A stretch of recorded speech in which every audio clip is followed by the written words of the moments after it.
அனைவருக்கும் வணக்கம். பார்வையற்ற சாதனையாளர்களை குறித்து காண்பதெல்லாம் மறையும் என்றால் என்ற புத்தகத்தை மெய்ப்பொருள் பதிப்பகம் வெளியிட்டிருந்தாங்க.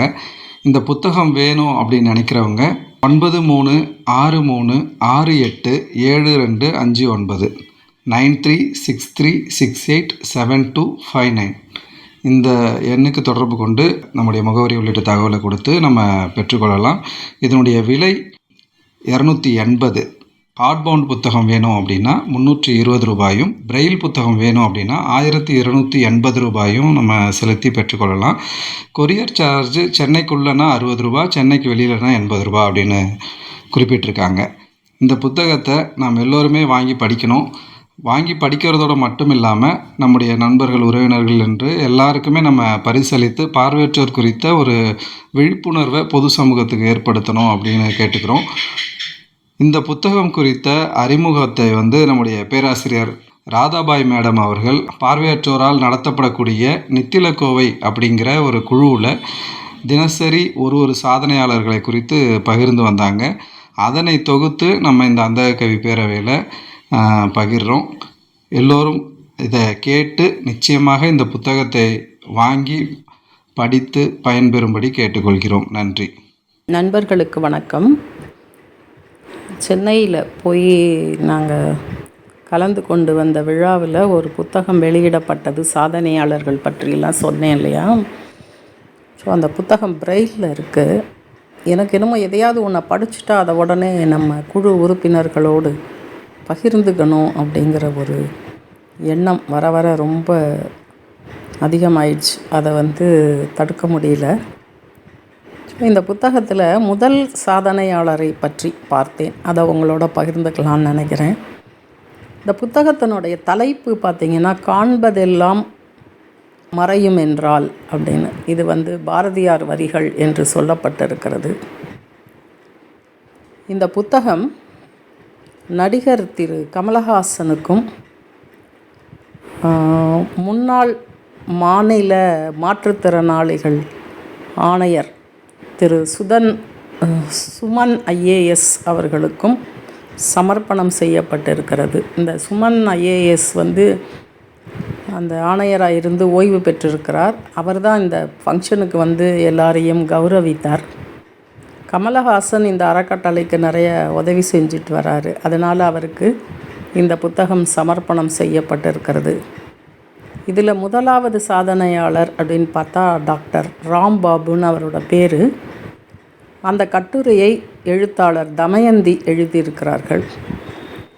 டாக்டர் ராம்பாபு 1975 2018 வரை 42 ஆண்டுகளை வாழ்ந்திருக்கிறார். 2 வயசு குழந்தையாக இருக்கிறப்போ கண்ணில் கேன்சர் வந்துச்சான். அதன் மூலமாக பார்வையை இழந்திருக்கிறார். ரெட்டினோ பிளாஸ்டோமா அப்படின்னு அதற்கு பெயர் சொல்லியிருக்கிறார்கள். மாநில கல்லூரியிலே பிஏ சோஷியாலஜி படிச்சிருக்காரு. எம்ஏ ஜவஹர்லால் நேரு யூனிவர்சிட்டியில் படிச்சிருக்காரு. அப்புறம் Tata institute of social science Mumbai, அங்கே பேராசிரியராக வேலை பார்த்துருக்கிறார். இதை தாண்டி நிறைய விஷயங்கள், அதாவது ஜவஹர்லால் நேரு பல்கலைக்கழகத்தில் முதல்ல பார்வையற்றோருக்கான கிரிக்கெட் போட்டி நடத்துவதற்கு காரணமாக இருந்திருக்காரு. லிட்டில் ஃப்ளவர் கான்வென்ட்லேயும் செயின்ட் லூயிஸ் அந்த பார்வையற்றோர் காது கேளாதோர் பள்ளியிலையும் நியூ விஷன் ஃப்ரெண்ட்ஸ் கிளப் அப்படிங்கிற ஒரு அமைப்பு, முன்னாள் மாணவிகளுடைய அமைப்பு உருவாவதற்கு காரணமாக இருந்திருக்காரு. எல்லாத்துக்கும் மேலே இந்த மெய்ப்பொருள், இந்த புத்தகத்தை வெளியிட்ட மெய்ப்பொருள் சென்னை ஃபவுண்டேஷன், அந்த நிறுவனம்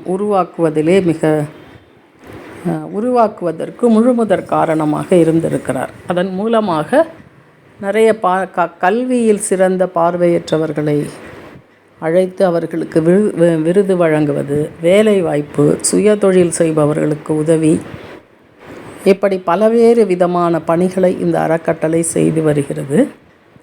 இதுதான் முதலாவது புத்தகம். இதில் இவங்க மெய்ப்பொருள் பதிப்பகம் அப்படின்னே ஒரு பப்ளிகேஷன்ஸே ஆரம்பிச்சிட்டாங்க. ஸோ இதன் மூலமாக பார்வையற்றோருடைய படைப்புகள் பார்வையற்றோரை பற்றிய படைப்புகள் இதெல்லாம் வெளியிடுறோம் அப்படின்னு சொல்லியிருக்காங்க. அப்புறம் இவர் ராம்பாபு முனைவர் பட்டம் பெற்றிருக்கிறார் சோஷியாலஜி துறையில். அதாவது கலையும் இலக்கியமும் மட்டுமே பார்வையற்றவர்களுக்கு உரித்தானது அப்படின்ற சொல்லக்கூடிய காலகட்டத்தில் இந்த சோஷியாலஜி சப்ஜெக்டில் முதல் முனைவர் பட்டத்தை வாங்கியிருக்கிறார். இதில் பார்த்தீங்க அப்படின்னா பாலே ஃபிராரே அப்படின்னு ஒரு எஜுகேஷனிஸ்ட், பிரேசிலை சேர்ந்தவர், அவரை பற்றி ஆய்வு செய்திருக்கிறார். இவருடைய பிரின்சிபல் ஒன்று எனக்கு ரொம்ப பிடிச்சிருந்தது. என்ன அப்படின்னா, அடுத்தவர் பாயிண்ட் ஆஃப் வியூவிலேருந்து பார்க்குறது. மற்றவங்களுக்கு உதவி செய்யணும்னு நினச்சா நீ என்ன உதவி செய்யணும்னு நினைக்கிறத விட்டுட்டு அவங்க நிலையிலிருந்து அதை யோசித்து பார்க்கணும் அப்படின்னு சொல்லியிருக்கார். பூனைக்கு உதவி செய்கிற மாதிரி இருந்தால் நீ ஒரு பூனையாக மாறி பூனைக்கு என்ன தேவை அப்படின்னு யோசிக்கணும் அப்படின்னு சொல்லியிருக்கிறார். நல்லா இருந்தது. கடைசியாக இதை தமயந்தி, எழுத்தாளர் தமயந்தி எப்படி முடிச்சிருக்காங்கன்னா, மரணம் இவரை பல தடவைகள் எட்டி பார்த்தது, இருந்தாலும் அவர் மரணத்தோடு போராடி இருக்கிறார். கடைசியில் இவரை மரணம் வென்றது அப்படின்னு சொல்கிறத விட இவர் தன்னை மரணத்திற்கு பரிசாக வழங்கினார் அப்படின்னு சொல்லலாம் அப்படின்னு முடித்திருக்கிறார்கள். அது ரொம்ப நெகிழ்ச்சியாக இருந்தது. ஒரு 42 ஆண்டுகளே வாழ்ந்த ஒரு பார்வையற்ற சகோதரர் இத்தனை சாதித்திருக்கிறார். இந்த சாதனையாளர் வரிசையிலே முதலாவதாக இவருடைய கட்டுரை வெளிவந்திருக்கிறது. நான் படித்ததை உங்களோடு பகிர்ந்து கொள்வதிலே மகிழ்கிறேன். நன்றி. இந்த சாதனையாளர்கள் வரிசையில் 2வது கட்டுரையில் இடம்பெற்றிருப்பவர் BSM குமார். இந்த கட்டுரைக்கான தலைப்பு உங்களுடைய எல்லைகளை விரிவாக்குங்கள் அப்படின்னு. இந்த கட்டுரையை எழுதியவர் யாத்ரி கார்த்திக் அப்படிங்கிற எழுத்தாளர். இவரையும் நம்ம நிறைய பேருக்கு தெரியாது அப்படின்னு தான் நினைக்கிறேன். இவர் BSc MSc டெல்லி ஐஐடியில் எம்டெக் முடித்திருக்கிறார். சென்னை ஐடெக்கில் PhD முடித்திருக்கிறார். பிறந்ததுலேருந்தே இவருக்கு இந்த பார்வை கோளாறு, அது ரெட்டினைட்டிஸ் பிக்மெண்டோசா அப்படின்னு சொல்லுவாங்க, RP அப்படின்னு. இதை பற்றி நிறைய பேர் கேள்விப்பட்டிருக்கலாம். ஏன்னா நானே அதில் தான் பாதிக்கப்பட்டிருக்கிறேன். நிறைய பேர் அந்த RPயால் பாதிக்கப்பட்டவர்களை பார்த்துருக்கிறேன். இது எப்படின்னா, முழுமையாக பார்வை இழப்பு ஏற்படாது. முதல்ல மாலை நேர பார்வை இழப்பு, நைட் பிளைண்ட்னஸில் ஆரம்பிக்கும். அதுக்கப்புறம் கொஞ்சம் கொஞ்சமாக பார்வை இழந்து ஒரு காலகட்டத்தில் முழுமையாக பார்வை இழந்துருவாங்க. பார்வை கோணத்தில் பிரச்சனை இருக்கும். எப்படி அப்படின்னா, ஓரக்கண்ணால் பார்க்க முடியாது, சென்ட்ரல் விஷன் மட்டும் கொஞ்சம் இருக்கும். இவருக்கும் அதே மாதிரி இருந்திருக்கிறது. ஆனால் என்ன பரிதாபம் அப்படின்னா, தனக்கு இந்த பிரச்சனை இருக்குது அப்படிங்கிறத அவர் மேல்நிலை வகுப்பு வர்ற வரைக்கும் அவருக்கு தெரியலை. தெரிஞ்சாலும் அதை வெளியில் காட்டிக்க விரும்பலை. ஸோ எல்லாம் நல்லா தெரிஞ்ச மாதிரி அவர் படிச்சிருக்காரு. +2ல் கெமிஸ்ட்ரி குரூப் எடுத்திருக்கார். என்ன காரணம் அப்படின்னா, அந்த கெமிஸ்ட்ரி வாத்தியாரை ரொம்ப பிடிக்குமா, ரொம்ப நல்லா பாடம் நடத்துவார், அதனால் பிடிக்கும் அப்படின்ட்டு. ஆனால் +2 படிக்கிறப்போ அவருக்கு அந்த பிரச்சனை இருக்குது. ஆனால் வெளியில் அவர் சொல்லலை. வீட்லேயும் ரொம்ப அவர் அந்த மாதிரி அவரை நினைக்கல யாரும். ஆனால் வீட்டில் தடுமாறுவாராம். அப்போல்லாம் வீட்டில் இருக்கிறவங்க ஏதோ கேர்லெஸ்ஸாக செய்கிறான் அப்படின்னு சொல்லி எல்லாம் திட்டுவாங்களாம். இந்த லேபில் எக்ஸ்பெரிமெண்ட் பண்ணுறப்பெல்லாம் அந்த குடுவை கீழே விழுந்து அப்படிலாம் திட்டு வாங்கியிருக்காராம். ஸோ இந்த பிரச்சனைகளுக்கு நடுவில் தனக்கு பிளைண்ட்னஸ் அப்படிங்கிறத வெளியே சொல்லாமலே இருக்கிற சைட்டை வச்சுக்கிட்டு அவர் BSc MSc PhD வரைக்கும் படிச்சிருக்கார். அதுவே பெரிய சாதனை அப்படின்னு தான் சொல்லணும். அதுக்கப்புறம் தன்னுடைய 2014 இவருக்கு ஃபுல்லாக சைட் போயிடுது. ஸோ முழுமையாக பார்வை இழந்த நிலையில் அவங்க மனைவி குடும்பத்தை, பொருளாதாரத்தை பார்த்துக்கிறாரு. அதுக்கப்புறமா தான் இவர் லைஃப்பை பற்றி யோசிக்கிறாரு. அமெரிக்காவை அடிப்படையாக கொண்டு செயல்படுகிற ஒரு சேவை நிறுவனம், அதை பற்றி தெரிஞ்சுக்கிறாரு. அந்த நிறுவனத்தோட தொடர்பு கொண்டு உலக அளவில் எப்படி பார்வையற்றவர்கள் இருக்காங்க, அவங்க வாழ்க்கை எப்படி இருக்குங்கிறத தான் அப்புறமா தான் ஆராய்ந்து ஸோ பார்வையற்றவர்களுக்கு ஏற்றதாக இந்த உலகத்தை மாற்ற வேண்டும் அப்படின்னு சொல்லி நினைத்திருக்கிறார். தன்னுடைய நண்பர் ஸ்ரீராம் அப்படிங்கிறவருடைய துணையோடு, அதாவது இவர் இந்த கெமிஸ்ட்ரி வாத்தியாராக ஒரு காலேஜில் வேலை பார்க்குறாரு. ஃபுல்லாக சைட்டு போன உடனே காலேஜை விட்டு வெளியில் வந்துடுறார். அப்போது இந்த ஸ்ரீராம் அப்படிங்கிறவருடைய உதவியோடு கண்டினியூயல் என்ஜின் அப்படின்னு சென்னையில் ஒரு நிறுவனம், அந்த நிறுவனத்தில் கண்டென்ட் ப்ராடக்ட் டெவலப்மெண்ட் அட்வைசர் அப்படிங்கிற டெசிக்னேஷனில் இன்றைக்கும் பணியாற்றி கொண்டு வருகிறார். இந்த நிறுவனம் என்ன அப்படின்னா, பார்வை மாற்றுத்திறனாளிகளுக்கான கருவிகளை உருவாக்குதல் மற்றும் மேம்படுத்துதல் அப்படிங்கிறதுக்காக பணியாற்றி கொண்டு வருகிறது. இவர் என்ன சொல்கிறாரு அப்படின்னா, பொதுவாக பார்வையற்றவர்கள்னால் கூட போடுறது, சேர் பின்னுறது, பாட்டு பாடுறது இப்படி தான் ட்ரெடிஷ்னலாக இருந்துகிட்டு வருது. இந்த தொழிலெல்லாம் நான் குறை சொல்லலை, இதை நம்ம ஆசைப்பட்டு இஷ்டப்பட்டு செஞ்சோம்னா அது வேறு மாதிரி. ஆனால் இதுக்கு வேறு வழி இல்லை, இதை விட்டால் வேறு வழி இல்லை அப்படின்னு சொல்கிறது சரியானது அல்ல. அவங்கவுங்க என்னென்ன விருப்பம் எடுக்கிறாங்களோ அதை செய்யணுன்ட்டு இவர் சொன்ன முக்கியமான பாயிண்ட் என்னென்னா, ஸ்டெம் கல்விக்கு எல்லோரும் வரணும். என்னடா அது ஸ்டெம் கல்வி அப்படின்னு பார்த்தா, STEM அப்படிங்கிறது, ஸ்டெம் அப்படிங்கிறது science, technology, engineering and mathematics. இந்த துறைகளுக்கு ஏற்ற மாதிரி, அதாவது இப்போ இந்த துறைகளை பார்வை மாற்றுத்திறனாளிகளுக்கு ஏற்ற மாதிரி மாற்றணும். அது எப்போ நடக்கும்னா, நிறைய பார்வை மாற்றுத்திறனாளிகள் இந்த கல்விக்கு வரணும் அப்படின்னு அவர் சொல்கிறாரு. இவருடைய தாரக மந்திரம்னு இவர் சொல்கிறது என்னென்னா, புஷ்ஷிங் யுவர் லிமிட்ஸ். ஸோ உன்னுடைய தடைகளை நீ அப்படியே தள்ளிகிட்டே போகணும் அப்படின்னு சொல்கிறாரு. அதாவது உன்னால் எது செய்ய முடியுமோ அதை தாண்டி முயற்சி செய், உன்னுடைய எல்லைகளை மீறு அப்படின்னு சொல்கிறாரு. ஸோ இன்றைக்கும் நிறைய மாணவர்களுக்கு வழிகாட்டி கொண்டு தன்னுடைய பணியை ஆற்றி கொண்டிருக்கிறார். இவரும் ஒரு சாதனையாளராக இந்த நிகழ்ச்சியிலே கௌரவிக்கப்பட்டார். இந்த கட்டுரையை உங்களோடு பகிர்ந்து கொள்வதிலே மகிழ்ச்சி அடைகிறேன். நன்றி. இந்த சாதனையாளர்கள் வரிசையிலே 3வது கட்டுரை. இந்த கட்டுரையினுடைய தலைப்பு உங்களுடன் உரையாடுங்கள் அப்படின்னு. இந்த கட்டுரையினுடைய நாயகன் லெஃப்டினன்ட் கர்னல் துவாரகேஷ். இந்த கட்டுரையை எழுதியவர் எழுத்தாளர் செந்தில் ஜெகநாதன். ரொம்ப வியப்பாக இருக்குது, பிரமிப்பாக இருக்குது, ஆச்சரியமாக இருக்குது இவருடைய சாதனை. இவர் ஈரோட்டில் பிறந்திருக்கிறார். ஒரு ரெசிடென்ஷியல் ஸ்கூலில் படிச்சிருக்காரு. சின்ன வயசுலேயே அந்த ஆயுதப்படையில் சேரணும், விமானத்தை ஓட்டணும், அந்த சீருடை பணிக்கு சேரணும் அப்படிங்கிற ஒரு கற்பனை. விளையாடுறப்ப கூட கற்பனை போர்களில் உருவாக்கி அதில் குண்டு, துப்பாக்கி இதெல்லாம் வச்சு சாகசங்கள் எல்லாம் வச்சு தான் விளையாடுவாராம். பள்ளி படிப்பு, அந்த பள்ளிக்கூடத்திலேயே பேஸ்கெட் பால் போன்ற விளையாட்டுக்கள்லாம் இவர் தடம் பதித்திருக்கிறார். பள்ளி படிப்பு முடிஞ்ச உடனே இராணுவத்துக்கும் கடற்படைக்கும் விமானப்படைக்கும் விண்ணப்பித்திருக்கிறார். அந்த விண்ணப்பத்துக்கான விடை வரும் வரைக்கும், ரிசல்ட் வர வரைக்கும் படிக்கலான்னு கோயம்புத்தூரில் இருக்கக்கூடிய PSG தொழில்நுட்ப கல்லூரியில் சேர்ந்து ஒரு 9 மாதங்கள் படித்திருக்கிறார். அப்போது NCCயில் சேர்ந்து நிறையவே அதில் சாதித்திருக்கிறார். இந்த மாவட்ட அளவிலான முகாம்கள் எல்லாம் சேர்ந்து தங்கப்பதக்கம் வாங்கியிருக்கிறாரு. அப்போ அந்த NCC மூலமாக மைக்ரோ லைட் என்ற விமானத்திலே பறந்திருக்கிறார்.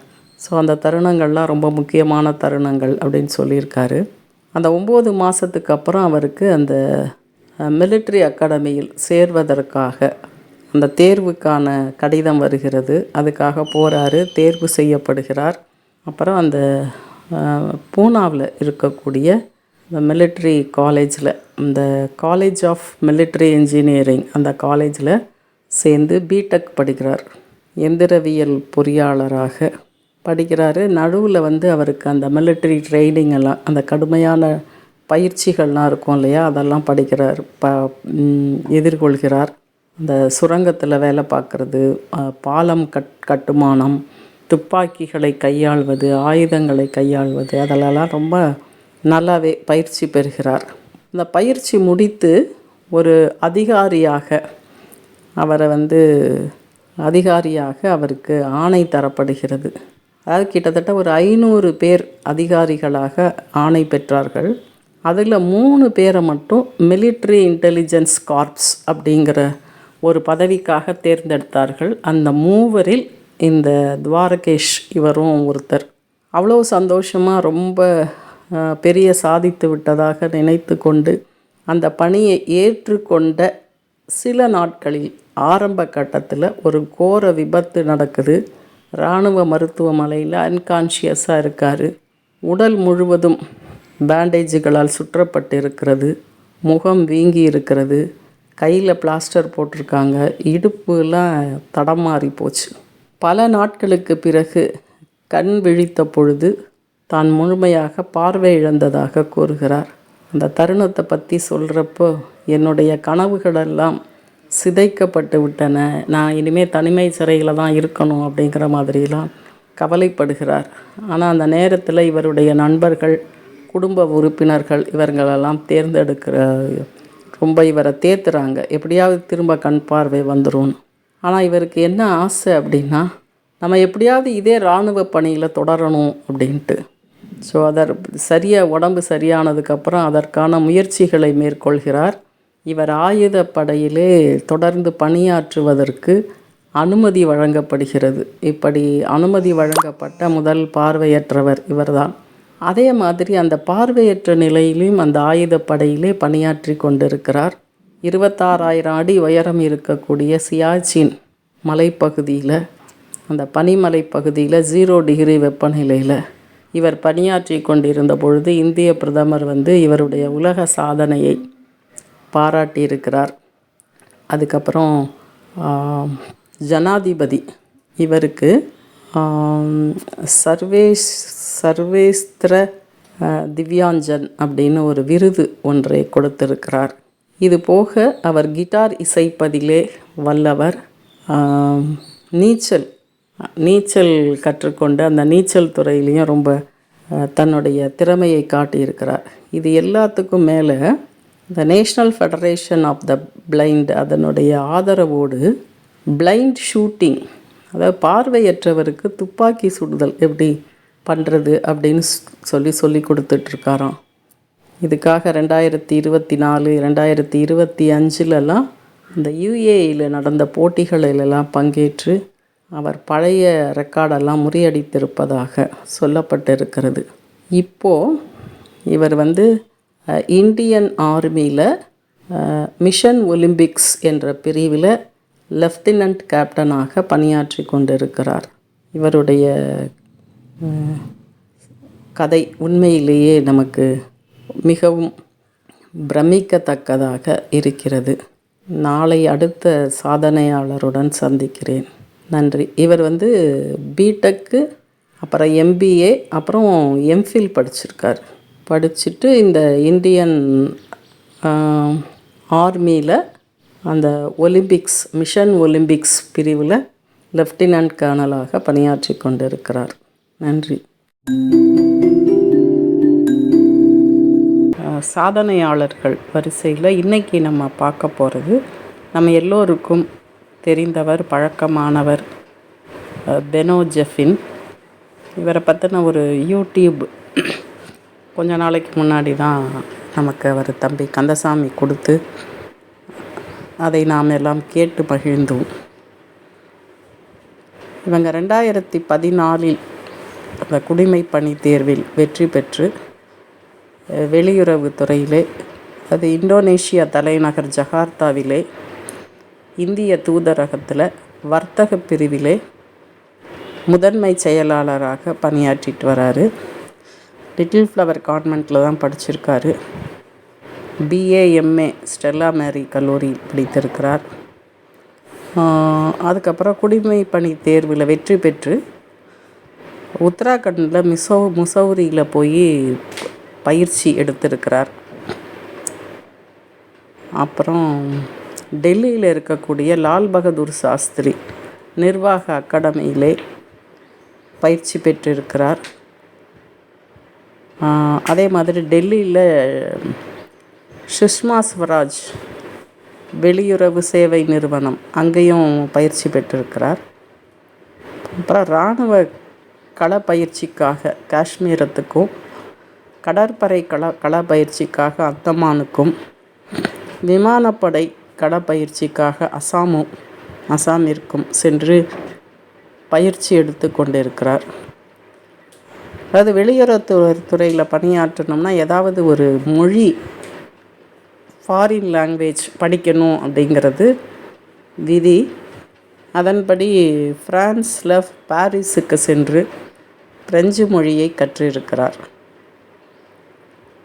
மலேசியாவில் கொஞ்ச நாள் வேலை பார்த்துட்டு இப்போ இந்தோனேஷியாவில் வேலை பார்த்துட்ருக்கார். இதை நான் 4 வரியில் சொல்லிட்டேன். ஆனால் இதை அவர்கள் செய்து முடிப்பதற்கு எவ்வளவு கடுமையாக உழைத்திருக்க வேண்டும் அப்படின்னு சொல்லி நினைக்கிறப்போ ரொம்ப பெருமையாக இருக்குது, சந்தோஷமாக இருக்குது. அதாவது 10ஆம் கிளாஸில் முதன்மை மாணவியாக தேர்ச்சி பெற்றிருக்கிறார். பொதுவாக அந்த ஸ்டேட் ஃபஸ்ட்டு வந்துட்டால் அவங்கக்கிட்ட ஊடக வெளிச்சம் வரும்.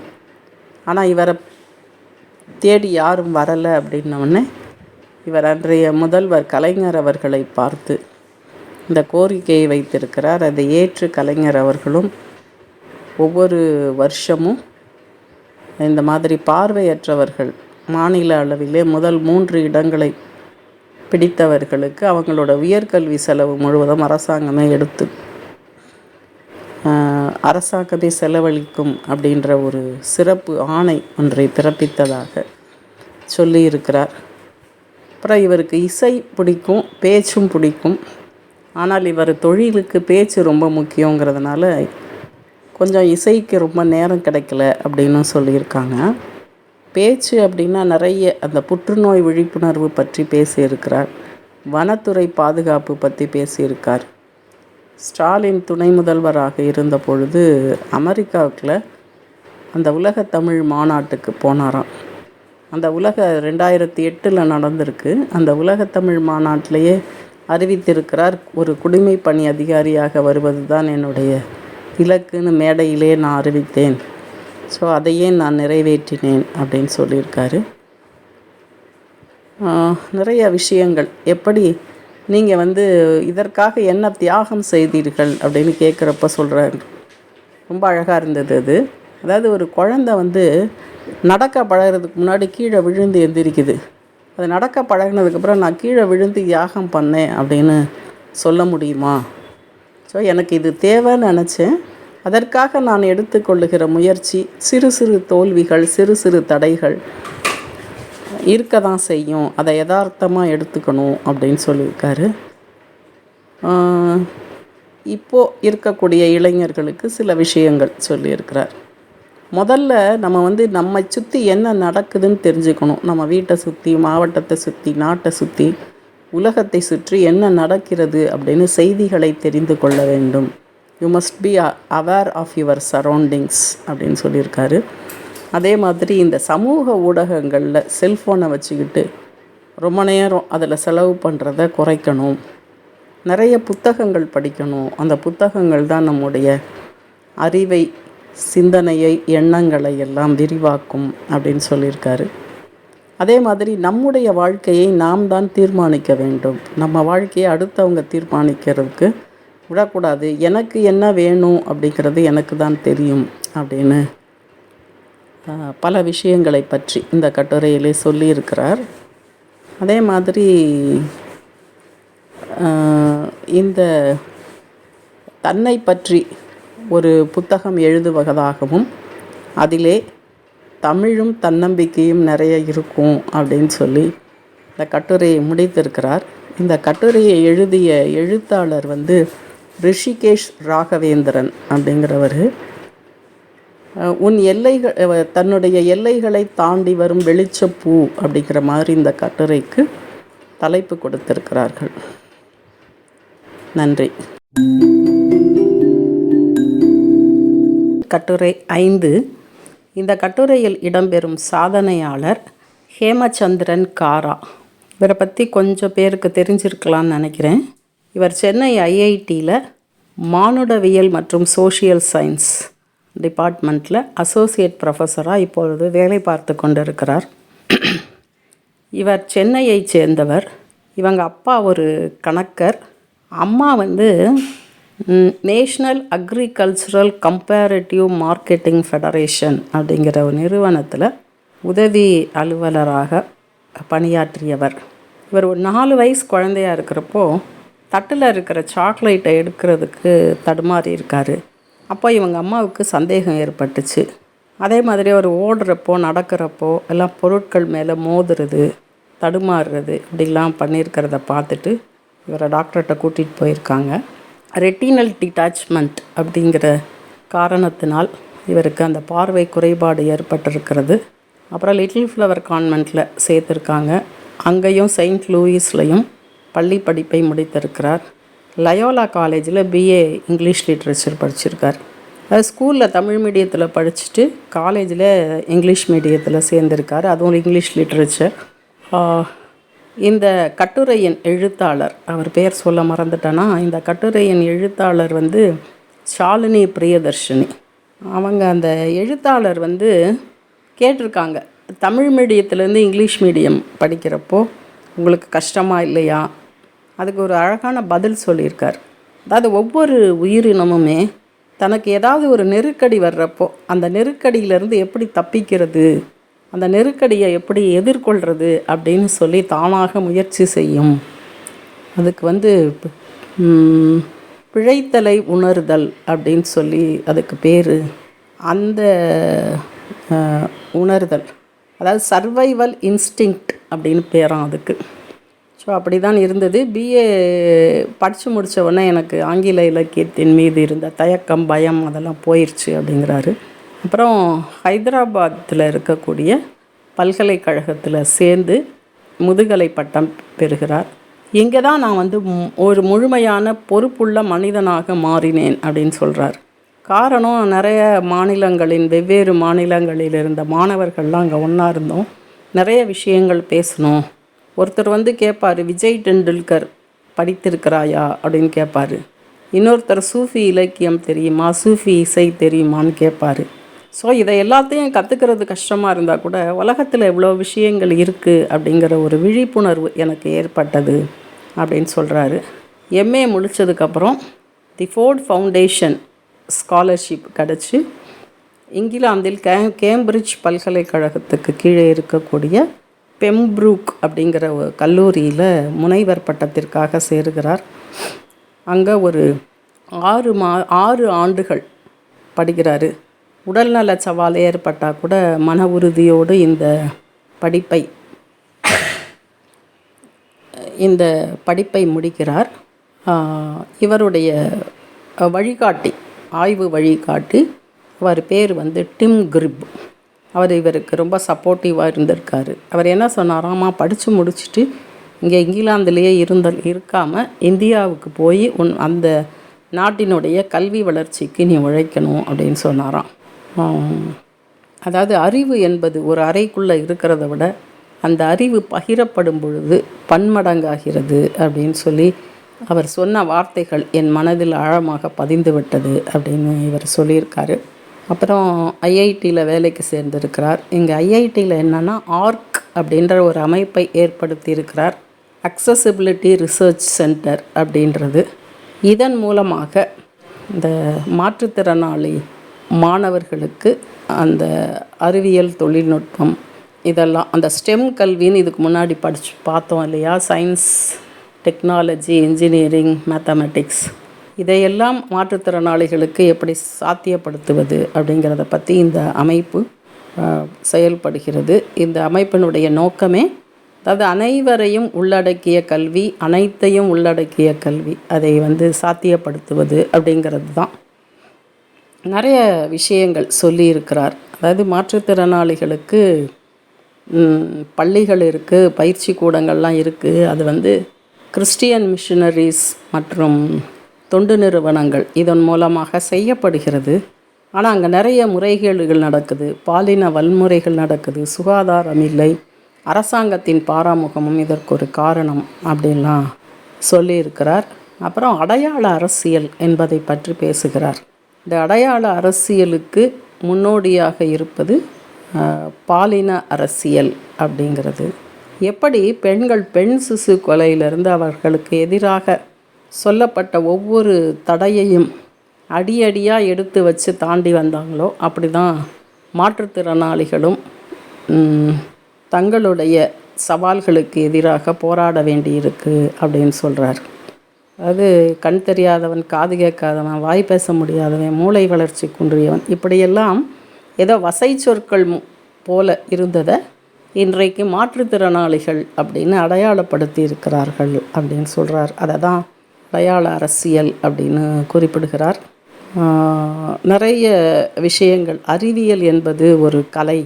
அந்த கலையின் மூலமாக ஆக்சுவலாக இவங்க ஒரு போட்டி நடத்தியிருக்கிறார்கள். இந்த போட்டியில் இந்த ஒலிகளை வைத்து கொண்டு ஒலி சிற்பங்கள் செய்வது அப்படின்னு சொல்லிட்டு ஸ்கூல் ஸ்டூடெண்ட்ஸுக்கு ஒரு போட்டி நடத்திருக்காங்க. அதில் ஒரு பள்ளியில் 8ஆம் வகுப்பு படிக்கக்கூடிய மாணவர்கள் தங்களுடைய ஆசிரியருடைய வழிகாட்டுதன் பேரில் விந்தணுவும் கருமுட்டையும் சேர்ந்து அந்த கரு உருவாகின்ற செயல்முறையை சாக்லேட் குமிழ்களை கொண்டு ஒலி சிற்பங்களாக வடிவமைத்தார்கள். அது ரொம்ப ஆச்சரியமாக இருந்தது அப்படின்னு சொல்கிறாரு. தனக்கு ரொம்ப இசை பிடிக்கும், இசை ஆன்மாவை ரட்சிக்கும் அப்படின்னு சொல்கிறாரு. இவர் வயலின் மேற்கத்திய இசையை வயலினில் வாசிக்க கற்றுக்கொண்டு இருக்கிறார். இவருக்கு பிடிச்சமானது நாட்டுப்புற இசையும் கானா பாடல்களும் ரொம்ப பிடிக்கும் அப்படின்னு சொல்லியிருக்கார். இப்படி நிறைய விஷயங்களை பற்றி சொல்லியிருக்கும் இந்த கட்டுரைக்கு ஆன்மாவை செதுக்கும் சிற்பி அப்படின்னு ரொம்ப அழகாக அவங்க சாலினி பிரியதர்ஷினி தலைப்பு வைத்திருக்கிறார்கள். இவர் கூட 1 மணி நேரம் பேசி கொண்டிருந்த அனுபவம் அந்த ஹேமச்சந்திரன் சார், அதை ஹேம் சார் அப்படின்னு கூப்பிடுறாங்க. அவருடைய முகத்தில் 1000 சூரியன்கள் பிரகாசமாக ஒளிர்வதை கண்டேன் அப்படின்னு இந்த கட்டுரையில் சொல்லப்பட்டிருக்கிறார்கள். ரொம்ப மகிழ்ச்சியாக இருந்தது இந்த கட்டுரை படித்த அனுபவம். அதை உங்களுடன் பகிர்ந்து கொள்வதில் நான் மகிழ்ச்சி அடைகிறேன். நன்றி. சாதனையாளர்கள் பட்டியலில் இன்றைய சாதனையாளர் சுஷ்மா அகர்வால். இந்த கட்டுரையின் தலைப்பு கண்ணுடையோர் என்போர் கற்றோர். இந்த கட்டுரையை எழுதியவர் ராஜகோபாலன். இவங்க மகாராஷ்டிராவை சேர்ந்தவர். மகாராஷ்டிராவில் ஜல்கா மாவட்டத்தில் உள்ள புஸ்ஸா அப்படிங்கிற ஊரை சேர்ந்தவர். 1960 பிறந்திருக்காங்க. 9 வயது சிறுமியாக இருந்த பொழுது ஸ்கூலில் பிளாக் போர்டில் என்ன எழுதியிருக்காங்கங்கிறது மங்கலாக தெரிய ஆரம்பிச்சிருக்கு. அதுக்கப்புறம் டாக்டர்கிட்டலாம் போய் காட்டியிருக்காங்க. நம்ம பார்வையற்றவர்களில் பெரும்பாலோருக்கு இருக்கக்கூடிய அந்த ஆர்பி, ரெட்டினைட்டிஸ் பிக்மெண்டோசா, அதுதான் இவங்களுடைய பிரச்சனை. இதுக்கு முன்னாடி நம்ம அவர் குமார் பார்த்தோம் இல்லையா, அதே மாதிரி இவங்களும் தன்னுடைய குறையை வெளியே சொல்லாமல், வெளியே காட்டிக்காமல் இவங்களே மேனேஜ் பண்ணிட்டு இருந்திருக்காங்க. அந்த மேல்நிலை படிப்பு வரைக்கும் முடிச்சிருக்காங்க. மேல்நிலை படிப்பு படிக்கிறப்ப அப்பா இறந்துடுறாங்க. இவங்களுக்கு 2 சகோதரர்கள், ஒரு சகோதரி. அம்மா தான் அந்த குடும்பத்தை நடத்திட்டு வராங்க. அப்புறம் அந்த புஸ்ஸா பகுதியில் இருந்த கல்லூரியிலேயே சேர்ந்து கணிதத்துறையை தேர்ந்தெடுத்து அதில் யூஜி படிக்கிறாங்க. பிஎஸ்சி முடிச்சிடுறாங்க. ஆனால் மேலே எம்எஸ்சி முடிப்பதற்கு ஜல்கா மாவட்டத்துக்கு தான் வரணுங்கிற ஒரு நிலை. ஸோ அந்த நிலையில் இவங்களை யார் கூட்டிகிட்டு போவா, எப்படி போவாங்க வருவாங்க. அவங்க அம்மாவை ரொம்ப டிஸ்டர்ப் பண்ண முடியாது, ஏன்னா அம்மாவும் வயசாயிடுச்சு. அப்படிங்கிற சூழலில் இப்படியே என்ன பண்ணுறதுன்னு யோசிச்சுட்ருக்கிறப்ப இவங்களுடைய தோழி லத்திகா அவங்க இவங்களுக்கு ஹெல்ப் பண்ண வராங்க. அதனால் லத்திகாவோட தினம் ட்ரெயினில் போயிட்டு எம்எஸ்சி ஜாயின் பண்ணி படிக்கிறாங்க. ஆனால் அப்போவும் ஒரு சவாலாக இருக்குது. என்ன அப்படின்னா, அவங்க அம்மாவால் அந்த எம்எஸ்சி படிக்கிறப்ப படிக்க முடியல. ரொம்ப சோர்வு ஏற்பட்டுருது அவங்களுக்கும். இந்த எம்எஸ்சி லெவல் மேத்தமேட்டிக்ஸ்லாம் இவங்களுக்கு வாசித்து காட்ட முடியல. தோழர்கள், தோழிகள், நண்பர்களுடைய உதவியும் போதுமானதாக இல்லை. இந்த நேரத்தில் ஃபார்ச்சுனேட்டில் என்னாச்சு, வீரமணின்னு ஒருத்தர் அதே கல்லூரிக்கு அந்த மேத்தமெட்டிக்ஸ் ப்ரொஃபஸராக வர்றாரு. அவர் இவங்களுக்கு ஹெல்ப் பண்ணுறாரு. அப்புறம் இவங்களுக்கும் அவருக்கும் ஒரு ஈர்ப்பு ஏற்படுகிறது. 2 பேரும் திருமணம் செய்து கொள்கிறார்கள். அவர் தான் இவங்களை வந்து பிஹெச்டி பண்ணு அப்படின்னு சொல்லி உற்சாகப்படுத்துகிறாரு. அதுக்காக ஜேஆர்எஃப் எழுத சொல்கிறாரு. இவங்களும் எழுதுகிறாங்க. நடுவில் ஒரு பெண் குழந்தை. அதை எழுதி பாஸ் பண்ணதுக்கப்புறம் அவங்க ஹஸ்பண்ட் டாக்டர் வீரமணிக்கு வந்து சென்னை ஐடியில் மேத்தமெட்டிக்ஸ் ப்ரொஃபஸராக வேலை கிடைக்குது. அதனால் அவங்க அங்கேருந்து ஷிஃப்ட் ஆகி சென்னை வந்துடுறாங்க. இங்கே வந்ததுக்கப்புறம் ஐஐடியில் இருக்கக்கூடிய ப்ரொஃபஸர் குல்கர்னின்ற அப்படிங்கிறவர்கிட்ட இவங்க பிஹெச்டி ஜாயின் பண்ணுறாங்க. முதல்ல அவருமே கொஞ்சம் யோசிக்கிறாரு, எப்படி இவங்களை பிஹெச்டி ஸ்டூடெண்ட்டாக ஏற்றுக்கிறது அப்படின்ட்டு. ஆனால் இவங்க திறமையையும் அறிவையும் பார்த்துட்டு அவர் சரின்னு அக்செப்ட் பண்ணிக்கிறாரு. அதே மாதிரி முடிச்சிடுறாங்க. அதுக்கப்புறம் போஸ்ட் டாக்டரல் கோர்ஸும் பண்ணுறாங்க.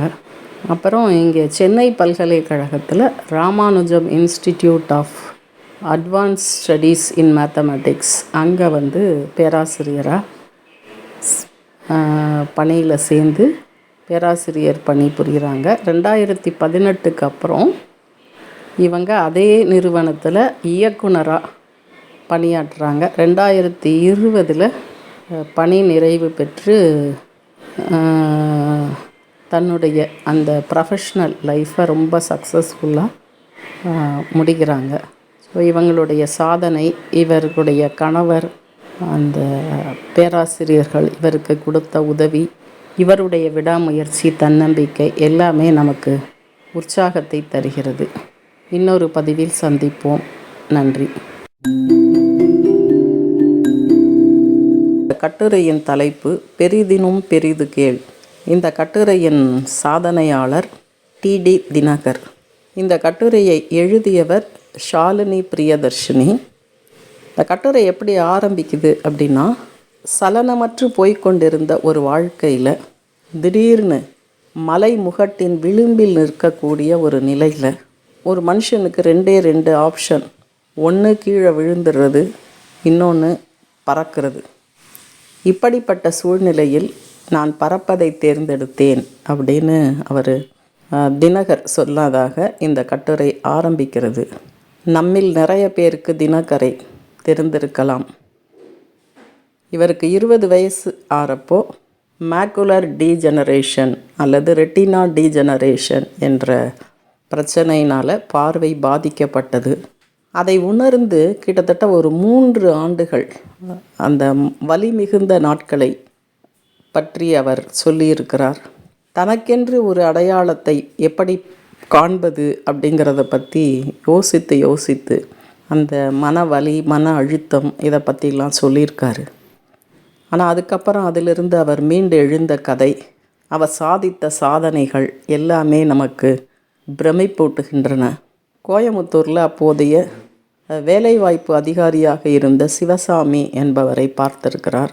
அவர் மூலமாக ICEVI international council for education of visually impaired என்ற அமைப்பின் தலைவர் டாக்டர் MNG மணி அவர்களை சந்தித்திருக்கிறார். இவர்களுடைய வழிகாட்டுதலின் பேரில் ராமகிருஷ்ணா மிஷன் வித்யாலயாவில் பிரெயில் படிச்சிருக்காரு. அதுக்கப்புறம் NIVHல Braille short and typewriting, computer operation அதெல்லாம் ஒரு ஓராண்டு பயிற்சி முடித்திருக்கிறார். அதுக்கப்புறம் the new India assurance company limited என்ற நிறுவனத்தில் உதவியாளராக பணிக்கு சேர்ந்திருக்கிறார். வேலைக்கு போன உடனே இதோடு நிறுத்திக்கலான்னு அவர் இல்லை. அதன் பிறகு மேற்படிப்பு படித்திருக்கிறார். முதலையே அவர் பிகாம் பட்டதாரி. அதுக்கப்புறம் சென்னை பல்கலைக்கழகத்தில் MA பப்ளிக் அட்மினிஸ்ட்ரேஷன் படிச்சிருக்காரு. அண்ணாமலை யூனிவர்சிட்டியில் PG diploma in personal management and industrial relations, அதே மாதிரி PG diploma in public relations என்றெல்லாம் படித்திருக்கிறார். அப்புறம் இந்திய காப்பீட்டு நிறுவனத்தில் ஃபெல்லோவாக பணிக்கு சேர்ந்திருக்கிறார். அப்போது ஸ்டெனோகிராஃபராக பதவி உயர்வதற்காக தேர்வு எழுதியிருக்கிறார். அது பார்வையுடைய சக பணியாளர்கள் அவங்களாம் பிட்மேன் ஷார்ட் ஹேண்ட் என்ற முறையை பயன்படுத்திய போது இவர் பிரெயில் ஷார்ட் ஹேண்ட் முறையை பயன்படுத்தி கிட்டத்தட்ட 3 தடவை இந்த தேர்வு எழுதி வெற்றி பெற்றிருக்கிறார். ஆனால் இவருக்கு பதவி உயர்வு தரப்படவில்லை. காரணம் என்னன்னா, அந்த பணியாளர் வரிசையில் கடைசியாக இவர் பேர் இருந்ததுனால அவருக்கு இந்த பணி தரப்படவில்லை என்று சொல்லியிருக்கிறார். கடைசியில் 4வது முறையாக அந்த பணி உயர்வு பெற்றிருக்கிறார்.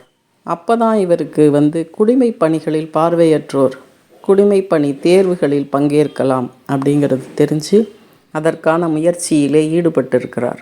அதாவது பிரெயில்லையோ கேசட்லேயோ இதெல்லாம் படிக்க முடியாதுன்னு சொல்லி தன்னுடைய குடும்பத்தினர் நண்பர்கள் அவர்களை எல்லாம் படிக்க சொல்லி அவற்றை உள்வாங்கி கிட்டத்தட்ட 1 வருஷம் அதற்காக பயிற்சி செய்து 2000 ஆண்டில் அந்த சிவில் சர்வீஸ் எக்ஸாம் எழுதுகிறாரு. முதல் தடவை வெற்றி பெறலை, 2வது முறையாக அதிலே வெற்றி பெறுகிறார். அதாவது ப்ரிலிமினரி எக்ஸாம், மெயின் எக்ஸாம் எல்லாத்துலேயும் வெற்றி பெற்று நேர்முக தேர்வுக்கு செல்கிறார். ஆனால் நேர்முக தேர்வு முடிந்ததுக்கப்புறம் நியமன பட்டியலில் இவர் பேர் மட்டும் இல்லை.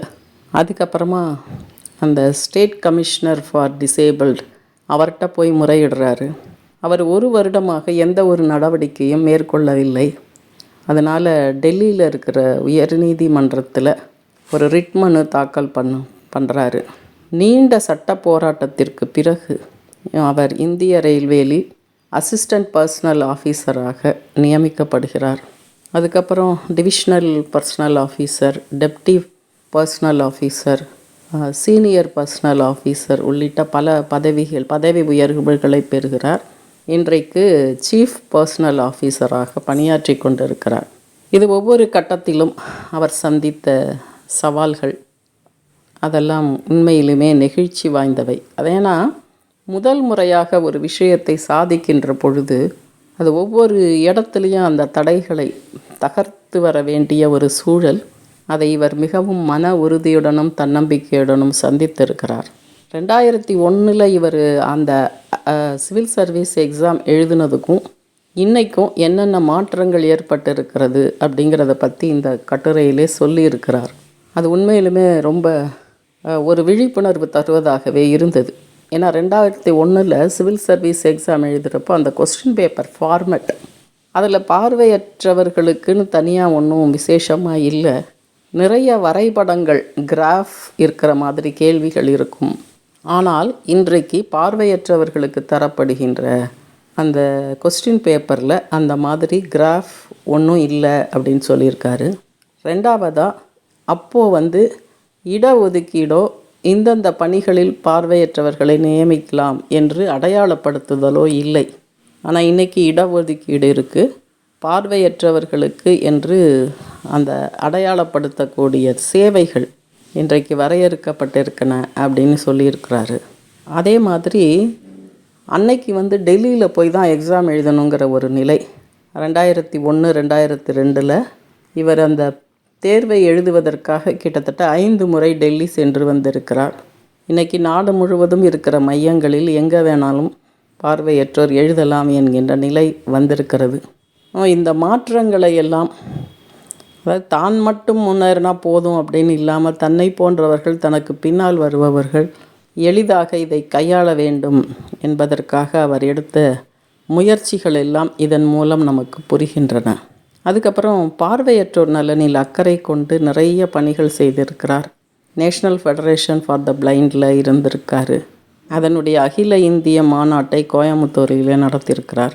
அதுபோக பப்ளிக் ட்ரஸ்ட் அப்படின்னு ஒரு அறக்கட்டளை மூலம் பணியாற்றியிருக்கிறார். அப்புறம் அந்த ICEVI அதுலேயும் சரி, அதன் மூலமாக யூடிஸ் ஃபோரம் என்கின்ற ஒரு அமைப்பு அதிலும் செயல்பட்டிருக்கிறார். இதையெல்லாம் தாண்டி இங்கிலாந்தை சேர்ந்த ஜோனத்தான் டுடிங்டன் என்பவருடன் சேர்ந்து இந்த கணினி துறையிலே பல சாதனைகளை செய்திருக்கிறார். இந்த ஈஸ்பீக் தமிழுக்கு ஏதுவாக வடிவமைப்பதிலும், அந்தக கவி விசைப்பலகையை கீபோர்டு அதை உருவாக்குவதிலும், இன்றைக்கி NVDAன்னு சொல்லக்கூடிய நான் விஷுவல் டெஸ்க்டாப் ஆக்சஸ் அதை தமிழுக்கு ஏற்றபடி வடிவமைப்பதிலும் இவர் முக்கிய பங்கு வகித்திருக்கிறார். இப்படி இவருடைய சாதனைகளை சொல்லிக்கொண்டே போகலாம். ஆனால் கடைசியில் என்ன சொல்லியிருக்காருன்னா, என்ன தான் நம்மக்கிட்ட சிறப்பு இருந்தாலும் திறமை இருந்தாலும் பார்வை உடைய மக்களோடு அல்லது எந்த குறைபாடும் இல்லாத அந்த நான் டிசேபிள்டு இருக்காங்கள, அவங்களோடு நம்மால் சரிநிகர் சமானமாக நிற்க முடியவில்லை. அவர்கள் நம்மை சக மனிதர்களாக இன்னும் ஏற்றுக்கொள்வதிலே நாம் நீண்ட தூரம் பயணிக்க வேண்டியிருக்கிறது என்பதை சுட்டிக்காட்டியிருக்கிறார். அப்புறம் திட்டங்கள் எல்லாம் நல்லா தான் இருக்குது, நீண்ட ஆய்வுக்கு பின்னாலே தான் செய்கிறாங்க. ஆனால் அதை செயல்படுத்த வேண்டிய அதிகாரிகள் தங்களுக்குள் சில முன்முடிவுகளை எடுத்துக்கொண்டு இவங்களால் இதுதான் செய்ய முடியும், இது செய்ய முடியாது அப்படின்னு சொல்லி குழப்பங்களை விளைவிக்கிறார்கள் அப்படிங்கிறதையும் சுட்டி காட்டியிருக்கிறார். கடைசியில் ஒரு விஷயம் எனக்கு ரொம்ப பிடிச்சிருந்தது. அதாவது மாற்றுத்திறனாளிகள் ஒவ்வொருத்தரும் கருணை அடிப்படையில் தனக்கு இது தேவை அப்படின்னு நினைக்காம என்னுடைய தகுதி அடிப்படையில் இது எனக்கு கொடுங்க அப்படின்னு சொல்லி தங்களுடைய தகுதிகளை எப்பொழுதும் மேம்படுத்தி கொள்ள வேண்டும் அப்படிங்கிறத வலியுறுத்தி சொல்லியிருக்கிறார். ரொம்ப மகிழ்ச்சியாக இருந்தது இந்த கட்டுரை படித்த அனுபவம். அதை உங்களுடன் பகிர்ந்து கொள்வதில் நான் மகிழ்ச்சி அடைகிறேன். நன்றி. கட்டுரை 8, உள்ளத்தனையது உயர்வு. கட்டுரையின் தலைப்பு. இந்த கட்டுரையை எழுதியவர் ஷாலினி பிரியதர்ஷினி. இந்த கட்டுரைக்கு காரணமான சாதனையாளர் டாக்டர் வி சிவராமன். இவர் இன்னைக்கு சென்னை மாநில கல்லூரியில் ஆங்கிலத்துறையில் இணை பேராசிரியராக பணியாற்றி கொண்டிருக்கிறார். இவரை நம்மள நிறைய பேருக்கு தெரியும் அப்படின்னு நினைக்கிறேன். என்னுடைய புத்தகம் everlasting efforts a review of services to the blind அப்படிங்கிற புத்தகத்துக்கு இவர் ஃபோர்வேர்ட் எழுதியிருக்கிறார். அதை சொல்வதிலே நான் மிகவும் மகிழ்ச்சி அடைகிறேன், பெருமை அடைகிறேன். இனிமேல் கட்டுரைக்குள்ளார போகலாம். இந்த கட்டுரையின் தொடக்கத்தில் அவர் என்ன சொல்லியிருக்கார் அப்படின்னா, நம்முடைய அறிவை வளர்த்து கொள்வதற்கு நமக்கு ஆர்வம் மட்டும் இருந்தால் போதும், எல்லா கதவுகளும் தானாக திறக்கும் அப்படின்னு சொல்லியிருக்காரு. இது இவருடைய குரு விஷ்ணு பட் அவர்களுடைய கூற்று. அதுதான் என்னுடைய வாழ்க்கையை வழிநடத்தியதுன்னு சொல்லிட்டு தன்னுடைய வாழ்வை தன்னுடைய குரு விஷ்ணு பட் அவர்களுக்கு சமர்ப்பிப்பதாக சொல்லியிருக்கிறார். பிறந்ததிலிருந்தே ஒரு கண்ணில் பார்வை குறைபாடு இருந்திருக்கிறது. 8 வயதாக இருக்கிறப்போ 2வது கண்ணிலையும் அது பாதிக்கப்பட்டு 2 கண்ணிலும் பார்வை குறைபாடு ஏற்பட்டிருக்கிறது. திருப்பத்தூர் பிளைண்ட் ஸ்கூலில் சேர்ந்து படிச்சிருக்கார். அப்போ இந்த ஸ்கூலுக்கு போனப்போ இவர் உணர்ந்த விஷயம், ஒன்று பார்வை இல்லாததுனால வாழ்க்கை இருள்மயமாகிவிட்டது. 2வது வீட்டிலிருந்து வெளியில் வந்து விடுதியில் தங்கி இருக்கிறப்போ அந்த வீட்டை விட்டு பிரிந்து வந்த நிலையுமே ஒரு விதமான இருள் நிறைந்த சூழல் தான் இருந்தது அப்படின்னு. ஸோ இந்த 2 இருளையும் விரட்டுவதற்கு ஒரே வழி தொடர்ந்த செயல்பாடு தான் அப்படிங்கிறத நான் புரிந்து கொண்டேன். அதனால் என்னுடைய ஆர்வம் நாட்டம் எல்லாம் கல்வியின் பால் சென்றது அப்படின்னு சொல்லியிருக்காரு. பள்ளி படிப்பை முடிச்சுட்டு சென்னை கிறிஸ்தவ கல்லூரியிலே BA ஆங்கில இலக்கியம், இளங்கலை மற்றும் முதுகலை பயின்றிருக்கிறார். இவர் என்ன சொல்கிறாரு அப்படின்னா, வகுப்பறையை தாண்டி மரத்தடிகளிலே நண்பர்களுடன் கலந்துரையாடியது, அதே மாதிரி பேராசிரியர்களுடன் கலந்துரையாடியது, இவையெல்லாம் நிறைய விஷயங்களை கற்றுக் கொடுத்தன அப்படின்னு சொல்கிறாரு. குறிப்பாக இவருடைய பேராசிரியர்கள் திரு ஜெயராமன் அவர்கள், திரு விஷ்ணு பட் அவர்கள் மற்றும் மெய்யியலாளர் மைக்கேல் லாக்வுட் அப்படிங்கிற 3 பேரை பற்றி இவர் குறிப்பிட்டிருக்கிறார். இந்த மைக்கேல் லாக்வுட் அவர்கள் ஆய்வு பணி செய்கிறார் பல்லவா ஆர்ட் பற்றி. அப்போது நிறைய அந்த கலைகளை பற்றி தெரிந்து கொள்ள முடிந்தது. ஓவியம், சிற்பம், இயல், இசை, நாடகம் இவற்றை பற்றியெல்லாம் தெரிந்து கொள்ள முடிந்தது அப்படின்னு சொல்கிறாரு. அதே மாதிரி பல்லவ மன்னன் மகேந்திர பல்லவன் அவர் எழுதிய மத்தவிலாச பிரகாசனம் அப்படிங்கிற நூல், வடமொழி நூலை பற்றி முழுமையாக தெரிந்து கொள்ள முடிந்தது. அதுபோக காளிதாசனுடைய சாகுந்தலம், ஷேக்ஸ்பியர் நாடகங்கள், மகாபாரத கதைகள் இதையெல்லாம் படிக்கின்ற பொழுது கலையின் மீது ஒரு ஆர்வம் எனக்கு ஏற்பட்டது. குறிப்பாக நாடகக் கலையின் மீது ஆர்வம் ஏற்பட்டதுன்னு சொல்கிறாரு. அப்புறம் அதையே தன்னுடைய முனைவர் பட்ட ஆய்வுக்காக எடுத்துக்கிறார். இவர் முனைவர் பட்ட ஆய்வுக்காக கிரிஷ் கர்னாட் என்ற கன்னட நாடக எழுத்தாளருடைய நாடகங்களை எடுத்து கொண்டிருக்கிறார். இவர் என்ன சொல்கிறாருன்னா, கலை அப்படிங்கிறது வெறும் பொழுதுபோக்குக்கோ அழகியலுக்கோ ஆன விஷயம் அல்ல. இதை தாண்டி இந்த கலை ஒரு அரசியல் கண்ணோட்டத்தையும் அரசியல் பார்வையையும் கொண்டிருக்கிறது அப்படின்னு சொல்லியிருக்காரு.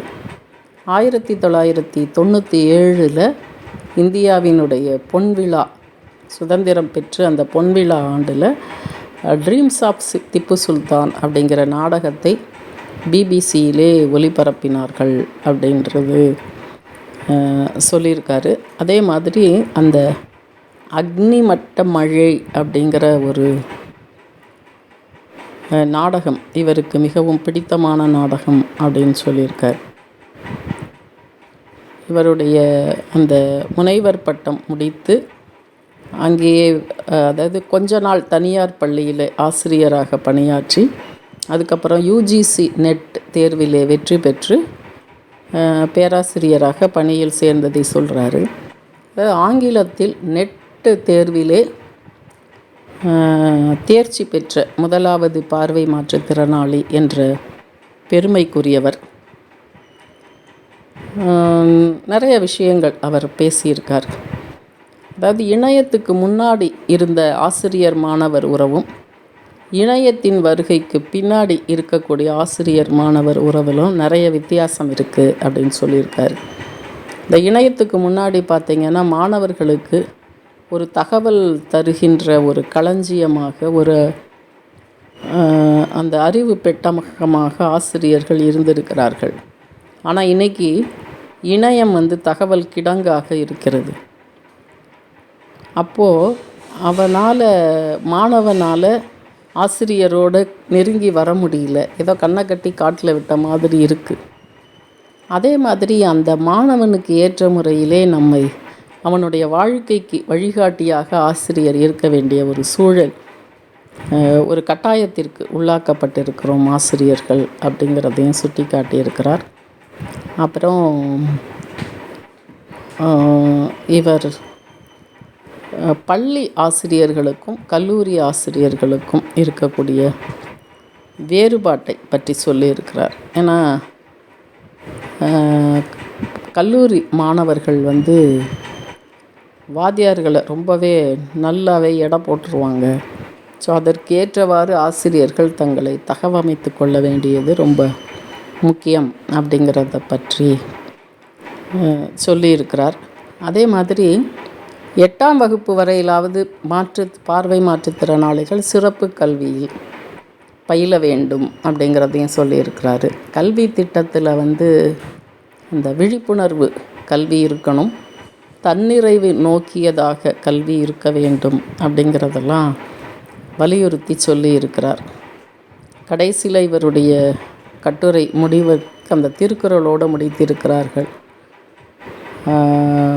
வெள்ளத்தனைய மலர் நீட்டம் மாந்தருக்கு உள்ளத்தனையது உயர்வு என்ற திருக்குறளோடு இந்த கட்டுரை முடித்திருக்கிறது. அதனாலேயே கட்டுரையின் தலைப்பு உள்ளத்தனையது உயர்வு என்று கட்டுரையின் தலைப்பாக வைக்கப்பட்டிருக்கிறது. இந்த கட்டுரையை படித்தது மகிழ்ச்சியை தந்தது. அதைவிட உங்களோடு இதை பகிர்ந்து கொண்டது எனக்கு மேலும் மகிழ்ச்சியை தருகிறது. வேறொரு சாதனையாளருடன் மற்றொரு பகுதியில் சந்திப்போம். நன்றி. கட்டுரை 9. இந்த கட்டுரையின் தலைப்பு ஒளியின் மைந்தன். இந்த கட்டுரையை எழுதியவர் எழுத்தாளர் செந்தில் ஜெகநாதன். இந்த கட்டுரையின் நாயகன் பாலநாகேந்திரன் IAS. இவர் தற்போது government of India ministry of information and broadcasting அதில் assistant director and vigilance officer என்ற பதவியிலே பணியாற்றி வருகிறார். இவர் எடுத்த உடனே என்ன சொல்கிறார் அப்படின்னா, நான் இந்த பணியினை எனக்கு கிடைத்த பதவியாக நினைக்கவில்லை, எனக்கு கொடுக்கப்பட்ட பொறுப்பாக நினைக்கிறேன் அப்படின்னு சொல்லியிருக்காரு. பிறவியிலிருந்தே கண் பார்வை இல்லை இவருக்கு. வட சென்னையிலே ஒரு சாதாரண குடும்பத்திலே பிறந்திருக்கிறார். அப்பா முன்னாள் இராணுவ வீரர், அதுக்கப்புறம் ஆசிரியராக பணியாற்றியிருக்கிறார். தன்னுடைய அண்ணனும் தம்பியும் தன்னுடைய முன்னேற்றத்திற்கு முக்கியமான காரணம்னு சொல்லியிருக்கார். இன்னொரு விஷயம் என்ன சொல்லியிருக்காருன்னா, ஒரு குழந்தை மாற்றுத்திறனாளியாக ஒரு குடும்பத்தில் இருக்குன்னா அந்த குடும்பத்தில் முதல்ல பாதிக்கப்படுகிறவர் தாய் அப்படின்றத சொல்லியிருக்கிறார். அப்புறம் தன்னுடைய ஆரம்ப பள்ளி ஆசிரியர்கள் செல்வி மற்றும் கேத்தரின், அவங்க 2 பேரும் தான் இவருக்கு பிரெயில் சொல்லி கொடுத்துருக்காங்க. அதே மாதிரி மொழி பாடங்களிலே திறமையாக திறன்களை வளர்த்து கொள்வதற்கும் நல்ல மதிப்பெண்கள் பெறுவதற்கும் அவர்கள்தான் உதவியதாக சொல்லியிருக்கிறார். அப்புறம் லயோலா காலேஜில் ஆங்கில இலக்கியம் பயின்றிருக்கிறார். அங்கே தேவராஜ் அப்படிங்கிற பேராசிரியர் இவருக்கு உதவி இருக்கிறார். ஸோ இவங்கெல்லாம் தான் எனக்கு அந்த ஐஏஎஸ் கனவு எனக்கு தூண்டுகோலாக இருந்தார்கள் அப்படின்னு சொல்லியிருக்காரு. 3 முறை முயற்சி செய்து 4வது முறை தான் தன்னுடைய முயற்சியில் வெற்றி பெற்றிருக்கிறார். அதுவே இவருடைய விடாமுயற்சிக்கும் தன்னம்பிக்கைக்கும் மன உறுதிக்கும் சான்று பகர்கிறது. நிறைய விஷயங்கள் இதில் அவருடைய நிறைய சிந்தனைகள் ரொம்பவே அருமையாக இருக்கிறது. இந்த எப்படி அதாவது 3 தடவை முயற்சி பண்ணி அப்புறம் 4வது தடவை தான், ஒரு தடவை 923வது ரேங்க் வராரு. அது தனக்கு ஏற்புடையதாக இல்லை அப்படிங்கிறதுக்காக மறுபடியும் முயன்று ஐஏஎஸ் ஆவது தான் தன்னுடைய விருப்பம் அப்படின்றத கடைசி வரைக்கும் அவர் நிலைநிறுத்துகிறார். என்ன சொல்கிறாரு அப்படின்னா, 2 விதமான அதாவது சாய்ஸஸ் இருக்குது நமக்கு. ஒன்று அடுத்தவங்க சொல்கிறத கேட்குறது, இன்னொன்று நம்ம வாழ்க்கையை நாமளே டிசைட் பண்ணிக்கிறது. இப்போது உதாரணத்துக்கு ஹுசைன் போல்ட் எடுத்துக்கிட்டால், அவர் வேறு ஏதோ விளையாடிக்கிட்டு இருந்தார். அவர் விளையாடுறத பார்த்துட்டு ஒருத்தர் நீ ரன்னிங் நல்லா ஓடுற, அதனால் ரன்னிங்கில் கான்சன்ட்ரேட் பண்ணுன்னு சொன்னதுனால அதை ஏற்றுக்கொண்டு அவர் ரன்னிங்கில் போனார். உலக புகழ் பெற்ற தடகள வீரராக அவர் மிளிர்ந்திருக்கிறார். ஆனால் என்னுடைய வாழ்க்கையை நான் தான் முடிவு செய்தேன், நான் தான் அதை டிசைட் பண்ணேன் அப்படிங்கிறத சொல்லியிருக்கிறார். அது வாழ்க்கையில் நமக்கு மற்றவர்கள் முயற்சியால் கிடைக்கின்ற வெற்றியை விட நம்மால் நாம் அடைகிற தோல்வி மேலானது அப்படின்ற மாதிரி இப்படி நிறைய சிந்தனைகளை அவருடைய கட்டுரை முழுவதும் பார்க்க முடிகிறது. நிறைய புத்தகங்களை பற்றி சொல்லியிருக்கிறார். குறிப்பாக who will cry when you die அப்படின்னு ஒரு புத்தகம், யூ கேன் வின் அப்படின்னு ஒரு புத்தகம், the power of subconscious mind அப்படின்னு ஒரு புத்தகம், இப்படி பல புத்தகங்கள், தனக்கு பிடித்த புத்தகங்கள் அப்படின்னு சொல்லியிருக்காரு. அதாவது ஒரு 10 அடியில் ஒரு தங்க புதையல் இருக்குது அப்படின்னு சொன்னால் 5 அடி வரைக்கும் தோண்டிட்டு கிடைக்கல அப்படின்றப்போ சோர்ந்து போய் அதை விட்டுட்டு அவனுக்கு எப்படி தங்க புதையல் கிடைக்கும்? இந்த 10 அடியும் முழுசாக தோண்டினா தானே நமக்கு தங்க புதையல் கிடைக்கும் அப்படின்னு சொல்கிறார். ஸோ இந்த சிந்தனையிலிருந்தே அவருடைய அந்த நம்பிக்கை, விடாமுயற்சி, மன உறுதி இதெல்லாம் தெரியுது. இவர் அதுதான், அதாவது முயற்சி, விடாமுயற்சி அப்படிங்கிறது உனக்கு முடிஞ்ச வரைக்கும் பண்ணக்கூடிய முயற்சி இல்லை, நீ எடுத்த காரியத்தை முடிக்கும் வரை நீ எடுக்கக்கூடிய முயற்சிக்கு பேர் தான் விடாமுயற்சி அப்படின்னு சொல்லுவாங்க. இவர் மென்மேலும் தன்னுடைய பணி வாழ்க்கையிலும் தன்னுடைய சொந்த வாழ்க்கையிலும் இவருக்கு எல்லா நலன்களும் கிடைத்து இவர் வாழ்க்கையிலே மேலும் பல சாதனைகளை செய்து இந்த சமுதாயத்திற்கு ஒரு முன்மாதிரியாக தொடர்ந்து பணியாற்ற வேண்டும் என்று வாழ்த்துவோம். இவர் இளைஞர் என்பதால் இளம் தலைமுறையைச் சேர்ந்த நிறைய பேர் இவரை நன்றாக தெரிந்திருக்கலாம். உங்களோடு இந்த கட்டுரையை பகிர்வதை பெருமிதமாகவும் மகிழ்ச்சியாகவும் கருதுகிறேன். நன்றி. கட்டுரை 10. இந்த கட்டுரையின் தலைப்பு வழித்தோன்றல்களின் வெற்றியே நமது சாதனை. இந்த கட்டுரையை எழுதியவர் எழுத்தாளர் தமயந்தி. இந்த கட்டுரைக்கு உரியவர் தீப்தி பாட்டியா. இவங்க கேரளத்தை சேர்ந்தவங்க. பிறந்ததிலிருந்தே குறைபாடு இருந்தாலும் அதை ரொம்ப நாள் வரைக்கும் தெரிந்து கொள்ளவில்லை அப்படின்னு சொல்கிறாங்க. காரணம் என்னென்னா, வீட்டில் எல்லாருமே தன்னை சமமாக நடத்தியதால் தன்னால் அந்த குறைபாட்டை உணர முடியல. ஒரு நாள் அரட்டை அடிச்சிட்டு இருந்தப்போ இந்த கலர்ஸ் பற்றி, அதாவது வண்ணங்களை பற்றி அரட்டை அடிக்கின்ற பொழுது அது தனக்கு புரியவில்லை அப்படின்னு நினைக்கிறப்ப தான் இதை பற்றி நான் உணர்ந்தேன் அப்படின்னு சொல்லியிருக்காங்க. அதே மாதிரி மற்றவங்களாம் பள்ளிக்கூடத்துக்கு போனாங்க, இவங்க பள்ளிக்கூடத்துக்கு போகலை. அதுக்கப்புறமா தான் சிறப்பு பள்ளி பற்றி தெரிந்து லிட்டில் ஃப்ளவர் கான்வென்ட்டில் இவரை சேர்ப்பதற்காகவே இவருடைய குடும்பம் சென்னைக்கு குடிபெயர்ந்திருக்கிறது. அந்த வாழ்க்கை பள்ளி வாழ்க்கை மிகவும் அருமையாக இருந்தது. நிறைய கற்றுக்க முடிஞ்சது, பிரெயில் உட்பட. அதே மாதிரி மவுத் ஆர்கன் வாசிப்பதற்கு நிறைய விஷயங்கள் கற்றுக்கொண்டதாக சொல்லியிருக்கிறார். அப்புறம் மேல்நிலை பள்ளி, அதுக்காக வித்யோதயா பள்ளிக்கு போயிருக்காரு. அங்கே முதல்ல அவங்கள சேர்த்துக்கிறதுக்கு ரொம்ப தயங்கி இருக்கிறார்கள், பார்வையற்றவர் என்பதனால். இவங்க என்ன சொல்லியிருக்காங்க அப்படின்னா, ஒரு மாதம் நான் வரேன், எனக்குன்னு தனியாக எந்த சலுகையும் வேணாம், நான் என்னை ப்ரூவ் பண்ணுறேன், அதுக்கப்புறமா நீங்கள் என்னை வச்சுக்கிறதா வேணாமான்னு டிசைட் பண்ணுங்கங்கிற மாதிரியெல்லாம் கொஞ்சம் வாதாடி அந்த அட்மிஷனை பெற்றிருக்கிறார்கள். இதில் இவங்க என்ன சொல்கிறாங்கன்னா, ஆசிரியர்களை விட மாணவர்கள் என்னை மிகவும் நல்லாவே புரிஞ்சுக்கிட்டாங்க அப்படின்னு சொல்லி அதுக்கு ஒரு இன்சிடெண்ட்டையும் சொல்கிறாங்க. அதாவது அந்த லைட்டிங் செரிமோனி அப்படின்னு ஒரு நிகழ்வு, அதுக்கு இவங்களை விட்டுட்டு போயிடுறாங்க கூட படிக்கிற பிள்ளைங்கள்லாம். இவங்க மட்டும் தனியாக உட்கார்ந்துருக்காங்க. அதை முடிச்சுட்டு வர்றப்ப தான் அந்த பிள்ளைங்க ரொம்ப வருத்தப்பட்டிருக்காங்க, ஐயோ இவங்களை விட்டுட்டு போயிட்டோமே அப்படின்னு சொல்லிட்டு. அதுக்கப்புறம் அதற்காக அவங்க வருத்தம் தெரிவித்ததாகவும் சொல்லியிருக்கிறார். அப்புறம் ஒரு மாதம் கழித்து இவங்களை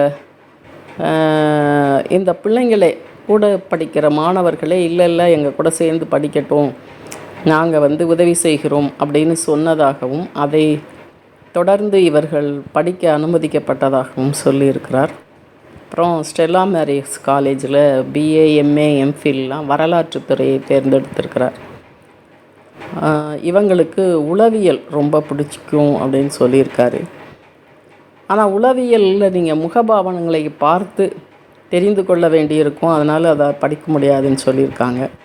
அதே மாதிரி சட்டம் படிக்கணும்னு நினச்சிருக்காரு. வீட்டில் அப்பா சட்டம் படிப்பதற்கு அனுமதி கொடுக்கவில்லை. ஆனால் வரலாறும் தனக்கு பிடித்தமான பாடம் என்பதால் அதை எடுத்து படித்தேன்னு சொல்லியிருக்காரு. இப்போது வித்யாசாகர் அப்படின்னு ஒரு தொண்டு நிறுவனம் சென்னையில் செரிப்ரல் பால்சி சில்ட்ரனுக்காக அது இயங்கி கொண்டு வருகிறது. அந்த நிறுவனத்தில் சென்று இவர் பணியாற்றியிருக்கிறார்.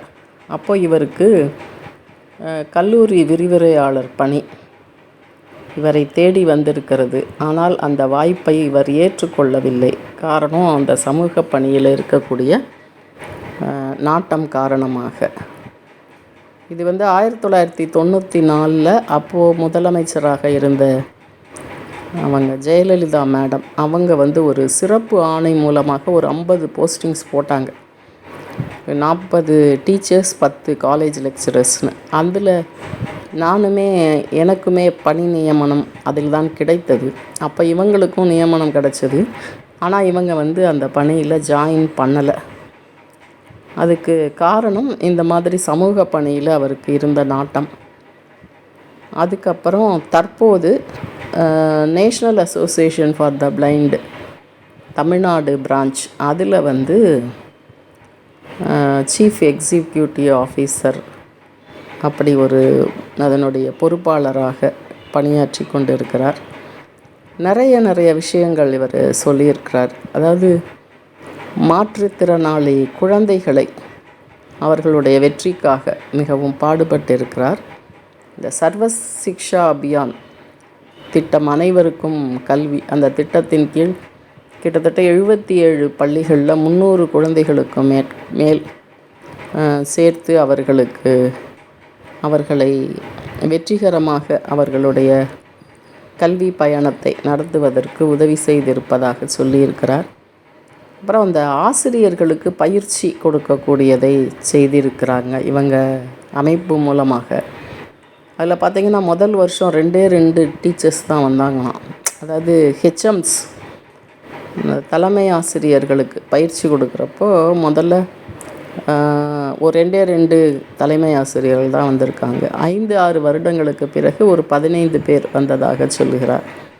இப்படி ஒவ்வொரு இடத்துலையும் மாற்றுத்திறனாளிகளை பற்றி விழிப்புணர்வு ஏற்படுத்துவதே ஒரு பெரிய சவாலாக இருந்திருக்கிறது அப்படின்னு சொல்லியிருக்காங்க. அப்புறம் நிறைய குழுக்களில் இடம் பெற்றிருக்கிறார் அரசாங்கத்தினுடைய குழுக்களில். ஃபார் எக்ஸாம்பிள் 2012 இந்த பாலியல் துஷ்பிரயோக தடை சட்டம் கொண்டு வந்திருக்காங்க. அந்த சட்ட வடிவமைப்பு குழுவில் உறுப்பினராக இருந்திருக்காங்க. அதே மாதிரி அனைவருக்கும் கல்வி சட்டம் அதில் உறுப்பினராக இருந்திருக்கிறார்கள். இப்படி நிறைய அரசாங்க குழுக்களிலே அவர் பணியாற்றி இருக்கிறார். இவர் என்ன சொல்கிறாரு அப்படின்னா, நீங்கள் எதை பெரிய சாதனையாக கருதுறீங்க? நான் பெருசாக சாதனை ஒன்றும் செஞ்சதாக நான் நினைக்கல. ஆனால் நான் உருவாக்கிய குழந்தைகள், மாற்றுத்திறனாளி குழந்தைகள், ஒரு cerebral palsy child 10th pass பண்ணப்போ, +2 பாஸ் பண்ணப்போ, கல்லூரியிலே சேர்ந்து பட்டம் வாங்கிய போது, அந்த பட்டமளிப்பு விழாவுக்கு சென்ற பொழுதெல்லாம் மிகவும் பெருமிதமான தருணங்களாக கருதுகிறேன் அப்படின்னு சொல்லியிருக்காங்க.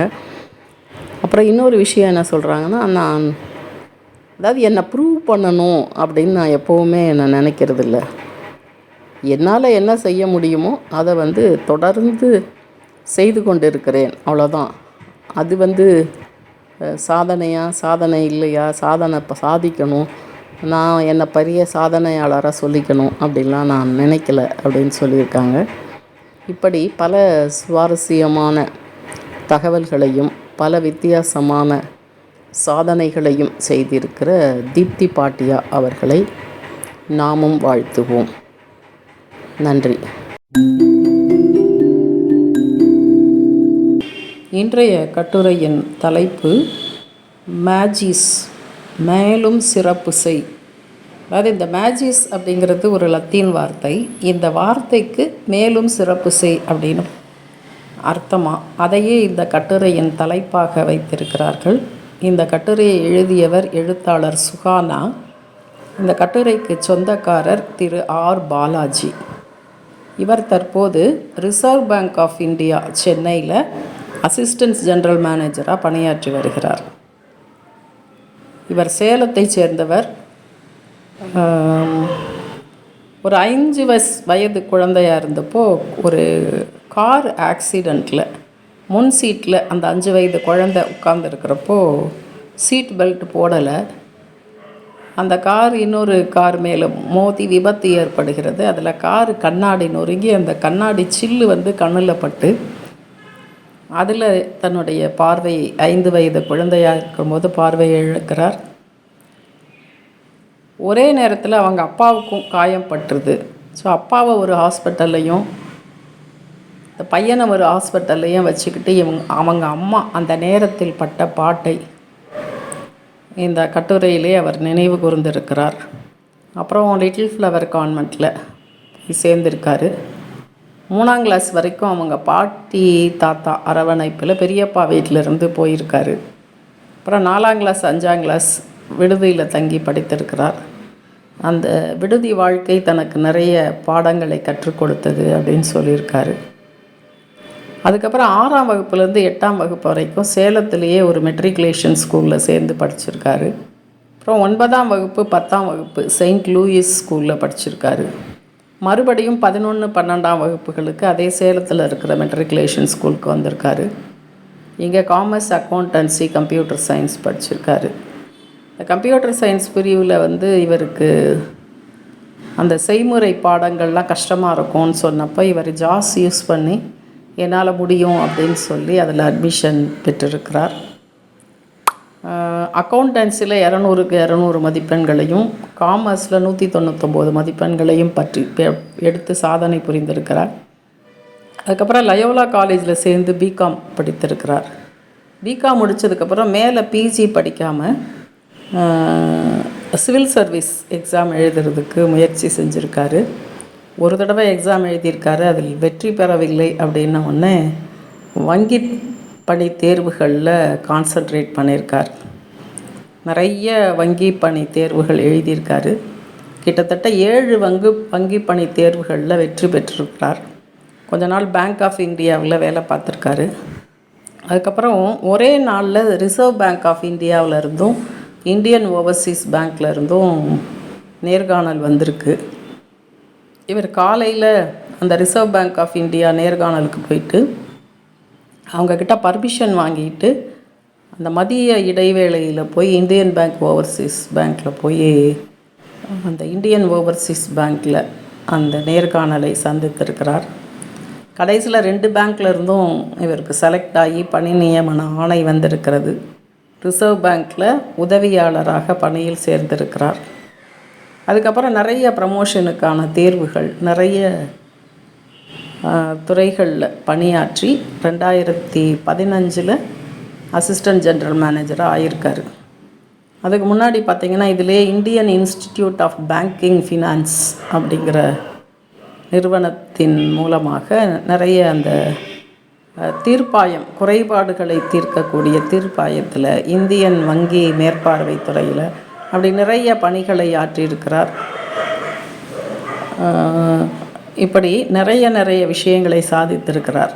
ஒரு அழகாக ஒரு விஷயம் சொல்கிறார். அதாவது ஏதாவது ஒரு விஷயத்தை எடுத்து அதில் நம்ம அந்த முயற்சியில் தோல்வி அடைந்தோம்னா அதை அதோடு விட்டுறாமல் ஒரு நிலையில் தேங்கி இருக்காமல் அடுத்தடுத்து வேறு துறைகளை நாம் தேர்ந்தெடுத்து சென்று கொண்டு இருந்தோமானால் நமக்கு ஏதாவது ஒன்று கிளிக் ஆகிரும் அப்படிங்கிறத சொல்லியிருக்கிறாரு.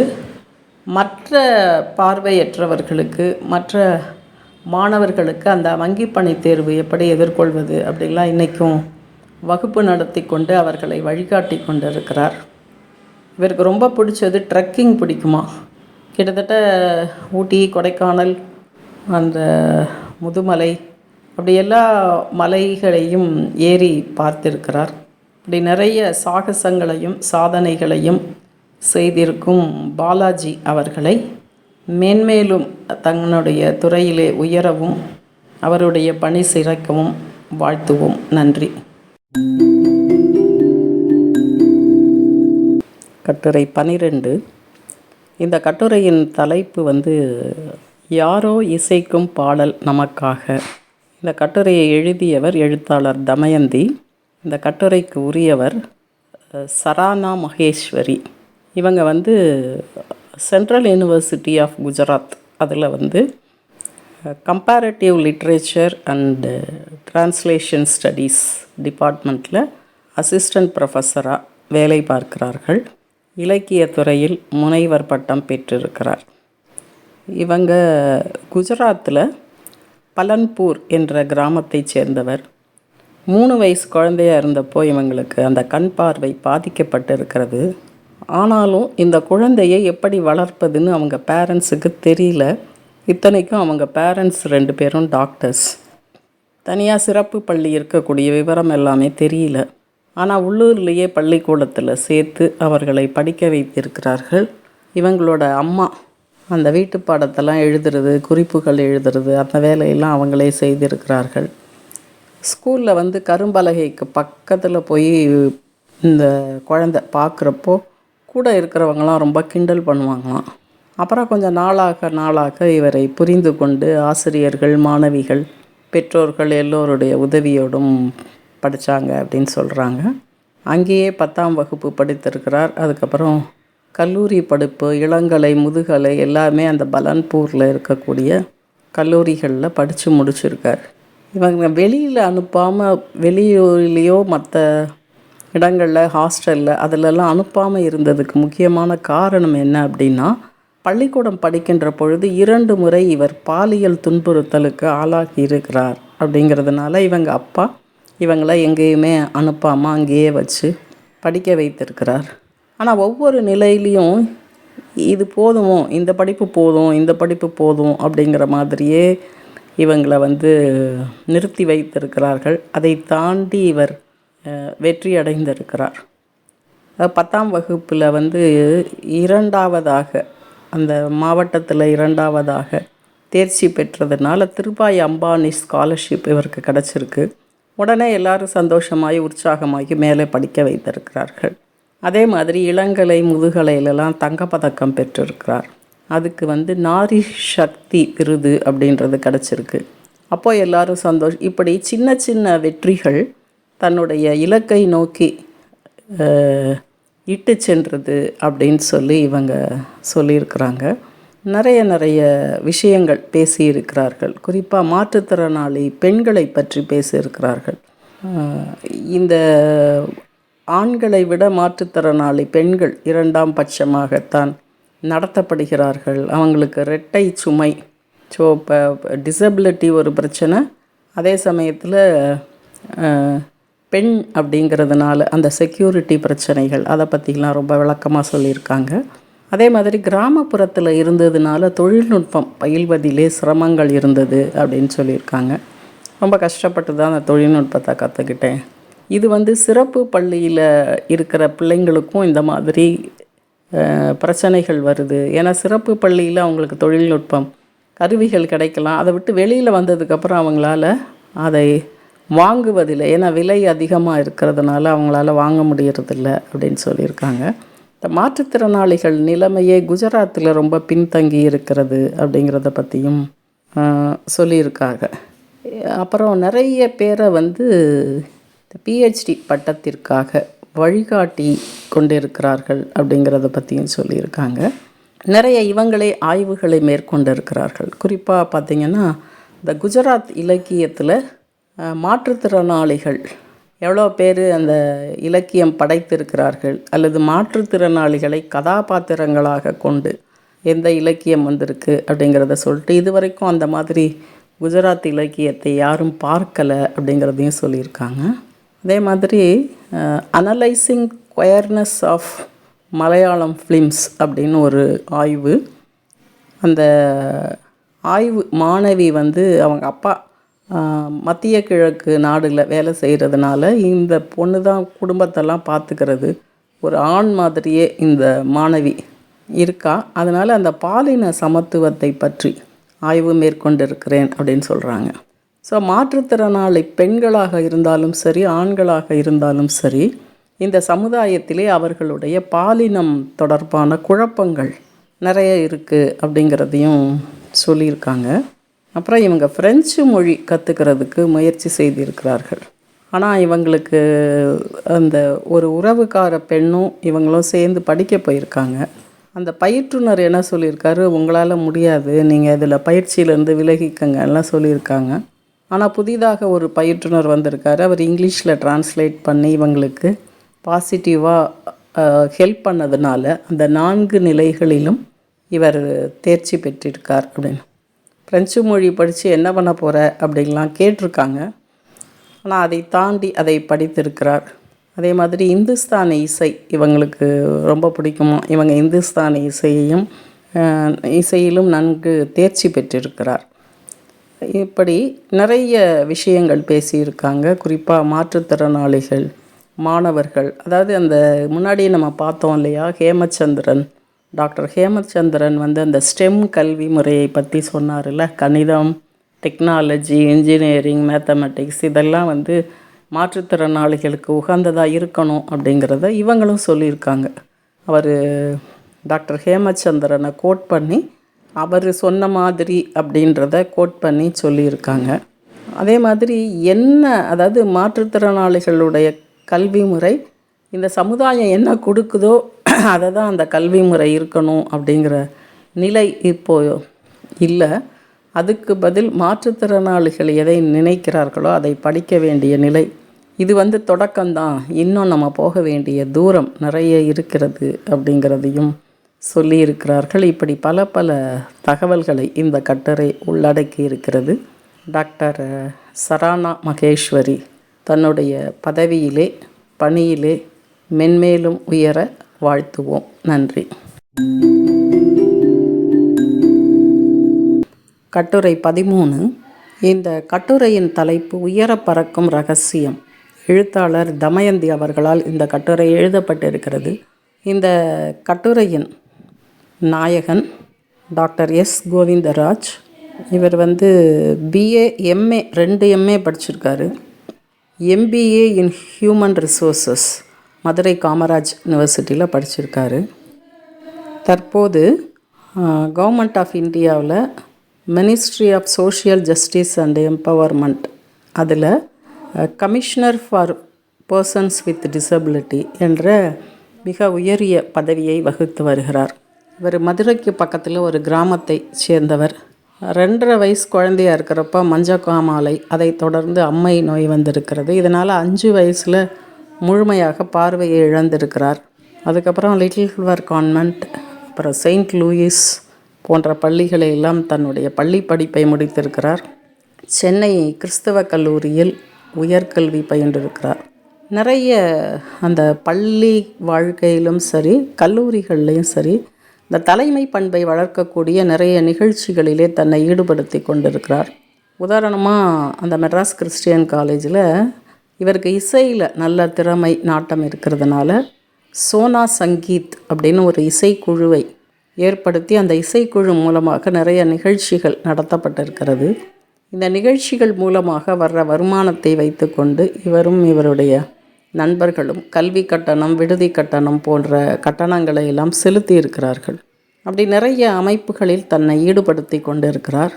இன்னொரு முக்கியமான உதாரணம் என்ன சொல்கிறார் அப்படின்னா, சக்ஷம் திமுகி அப்படின்னு ஒரு அமைப்பு ஏற்படுத்தப்பட்டிருக்கிறது. இந்த அமைப்பு ஏற்படுத்தப்பட்ட பின்னணியை பற்றி இவர் சொல்வது உண்மையிலுமே மிகவும் உருக்கமாக இருந்தது.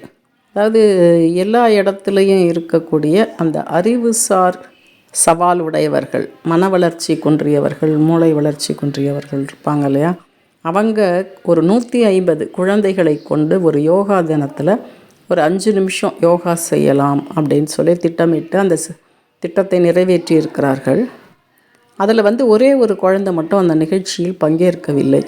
நிகழ்ச்சி முடிஞ்ச உடனே அந்த நிகழ்ச்சி அமைப்பாளர்கள் அந்த குழந்தையை தொடர்பு கொண்ட பொழுது ஒரு ஷாக்கிங் நியூஸ் என்ன அப்படின்னா, அந்த குழந்தை உயிருடன் இல்லை அப்படின்னு. அந்த குழந்தைக்கு என்ன ஆச்சு அப்படின்னு சொல்லி பார்க்குறப்போ அந்த குழந்தையோட அம்மா உடல்நல குறைவால் இறந்துடுறாங்க. அம்மா இறந்ததுக்கப்புறம் அப்பா இந்த குழந்தையை எப்படி பார்த்துக்கிறது அப்படின்னு தெரியாமல் குழந்தைக்கு விஷத்தை கொடுத்துட்டு தானும் தற்கொலை செய்து கொண்டார். ஸோ இந்த நிகழ்ச்சி இவர்களது மனதை உருக்கி இருக்கிறது, உசுப்பி இருக்கிறது.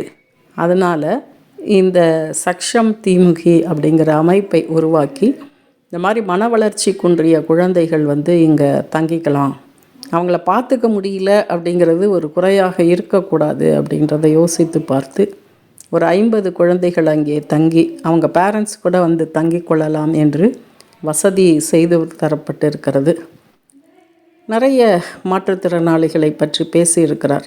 அது இன்றைக்கி இடஒதுக்கீடுகள், சலுகைகள், உதவித்தொகைகள் எல்லாம் இருக்குது, ஆனால் வேலை வாய்ப்பு இல்லை. So employment to all Divyangjan அப்படிங்கிறது தான் தன்னுடைய வாழ்க்கையினுடைய இலக்கு அப்படின்னு சொல்லியிருக்காரு. எம்ப்ளாய்மெண்ட் தான் ரியல் எம்பவர்மெண்ட் அப்படின்னு. இன்றைக்கி முந்தி இருந்ததை விட இன்றைக்கி வாய்ப்புகள் அதிகமாக கொட்டி கிடக்கின்றன மாற்றுத்திறனாளிகளுக்கு. ஒரு காலத்தில் யூபிஎஸ்சி எக்ஸாம்லாம் எழுத முடியாது, வங்கி தேர்வுகள்லாம் எழுத முடியாது. இன்றைக்கி அதெல்லாம் எழுத முடியுது. தொழில்நுட்ப வளர்ச்சியின் காரணமாக எவ்வளவோ நம்ம இண்டிபெண்ட்டாக செயல்பட முடிகிறது. இன்னும் சொல்லப்போனால் பள்ளிகளிலே இந்த கணினியில் நல்ல பயிற்சி கொடுத்து விட்டால் ஸ்கிரைப் இல்லாமல் அவங்களே எக்ஸாம் எழுதுகிற அளவுக்கு பிள்ளைகளை தயார்படுத்த வேண்டும் அப்படிங்கிறத பற்றியெல்லாம் இவர் கமிஷனர் ஆனதுக்கப்புறம் அதை பற்றியெல்லாம் பேசியிருக்கிறார். அதே மாதிரி மாற்றுத்திறனாளிகள் நிறைய பேர் என்ன பண்ணுறாங்க, எல்லாருமே நகர்ப்புறத்தில் இருந்து வசதியாக இருந்து சாதிக்கிறது இல்லை. நிறைய பேர் கிராமப்புறங்களில் இருந்துட்டு நகர்ப்புறத்தில் ரொம்ப போராடி தான் நகர்ப்புறத்துக்கே வர்றாங்க. அதுக்கப்புறம் சாதித்தவர்கள் நிறைய. அப்படி சாதித்தவர்கள் தன்னுடைய நிலையில் மட்டும் இல்லாமல் மற்ற மாற்றுத்திறனாளிகளையும் அவர்கள் வளர்வதற்கு உதவி செய்ய வேண்டும் அப்படின்னு சொல்கிறாரு. இப்படிப்பட்ட மாற்றுத்திறனாளிகளுடைய வெற்றி கதைகளை பற்றி ஆவணப்படுத்த வேண்டும் அப்படிங்கிறதுக்காக இ-லைட், டி-லைட், அப்புறம் எம்பவர்மெண்ட் போன்ற திட்டங்களை பற்றியெல்லாம் யோசித்து கொண்டிருப்பதாக சொல்லியிருக்கிறார். அதே மாதிரி இந்த கமிஷனர் ஆஃபீஸில் கோர்ட் அப்படின்னு ஒன்று வைத்திருக்கிறார்கள். மாற்றுத்திறனாளிகளுடைய புகார்களை மொபைல் கோர்ட் மூலமாக விசாரித்து உடனடியாக அவர்களுக்கு தீர்வு தரப்படுகிறது அப்படிங்கிறதெல்லாம் சொல்லியிருக்காரு. இப்படி தன்னுடைய பதவியில் இருந்து கொண்டு பல்வேறு திட்டங்களை மாற்றுத்திறனாளிகள் நலனுக்காக சிந்தித்து கொண்டிருக்கிறார். அதே சமயத்தில் இந்த முன்னேறி வந்த மாற்றுத்திறனாளிகள் சிலர் சுயநலமிகளாக இருக்கிறதையும் சுட்டி காட்டியிருக்கிறார். ஒரு தடவை ரயிலில் பயணித்த பொழுது ஒரு வீல் சேர் யூசர், அவர் சிஏ படிச்சுட்டு கணக்கு தணிக்கையாளராக இருக்காராம். அவர்கிட்ட இவர் எதேச்சையாக சொல்லியிருக்கார், இந்த மாதிரி மாற்றுத்திறனாளிகளுக்கான சங்கங்கள்லாம் இருக்குது, நீங்கள் அதில் உங்களை ஈடுபடுத்தி கொண்டு அவர்கள் நலனுக்காக ஏதாவது செய்யலாமே. உடனே அவர் கேட்டாராம், எவ்வளோ பணம் தருவீங்க அப்படின்ட்டு. நான் அந்த கேள்வியை எதிர்பார்க்கல. அவருக்கு அந்த கேள்வி கேட்ட உடனே எனக்கு ஷாக்காக இருந்தது அப்படின்னு சொல்லியிருக்கிறாரு. அப்படிப்பட்ட மனப்பான்மை இருக்கிற மாற்றுத்திறனாளிகளும் இருக்கிறார்கள் என்று சுட்டி காட்டியிருக்கிறார். இது அவர் மேலே தப்புன்னு சொல்ல முடியாது. ஏன்னா அவர் ரொம்ப வசதியாக எந்த கஷ்டத்தையும், ரொம்ப சிக்கல்கள்லாம் அனுபவிக்காமல் முன்னுக்கு வந்தவராக இருக்கலாம். ஆனால் நிறைய பேர் அடிமட்டத்திலிருந்து தான் முன்னுக்கு வருகிறார்கள். இப்படி இந்த அடிமட்டத்திலிருந்து வந்த மாற்றுத்திறனாளிகள் மற்ற மாற்றுத்திறனாளிகளுக்கு வழிகாட்டிகளாக இருக்க வேண்டும் அப்படிங்கிறத வலியுறுத்தியிருக்கிறார். அப்புறம் இவருக்கு இசையை தவிர விளையாட்டுகளில் நல்ல ஆர்வம் இருந்திருக்கிறது. குறிப்பாக கிரிக்கெட்டில் நேஷ்னல் பிளேயராக இருந்திருக்காரு. அப்புறம் கைப்பந்து அதில் ஸ்டேட் லெவல் பிளேயராக இருந்திருக்காரு. டென்னிஸ் விளையாடுவாராம். இதில் கிரிக்கெட்டில் அவருக்கு கபில் தேவ் ரொம்ப பிடிக்கும் அப்படின்னு சொல்லியிருக்காரு. கபில் தேவ் தான் முதலாக பார்வை மாற்றுத்திறனாளிகளுடைய கிரிக்கெட்டை துவங்கி வைத்தாராம். ஸோ அந்த மேட்ச்சில் நான் விளையாடினேன், அது எனக்கு ரொம்ப பெருமையான தருணம் அப்படின்லாம் சொல்லியிருக்கிறாரு. இப்படி நிறைய தகவல்கள் இந்த கட்டுரையிலே கொடுக்கப்பட்டிருக்கிறது. இவர் தன்னுடைய பதவியை பயன்படுத்தி மாற்றுத்திறனாளிகளுக்கு நல்ல பல திட்டங்களை கொண்டு வருவார் என்று நம்புவோம். இவருடைய பணி சிறக்க இவரை வாழ்த்துவோம். நன்றி.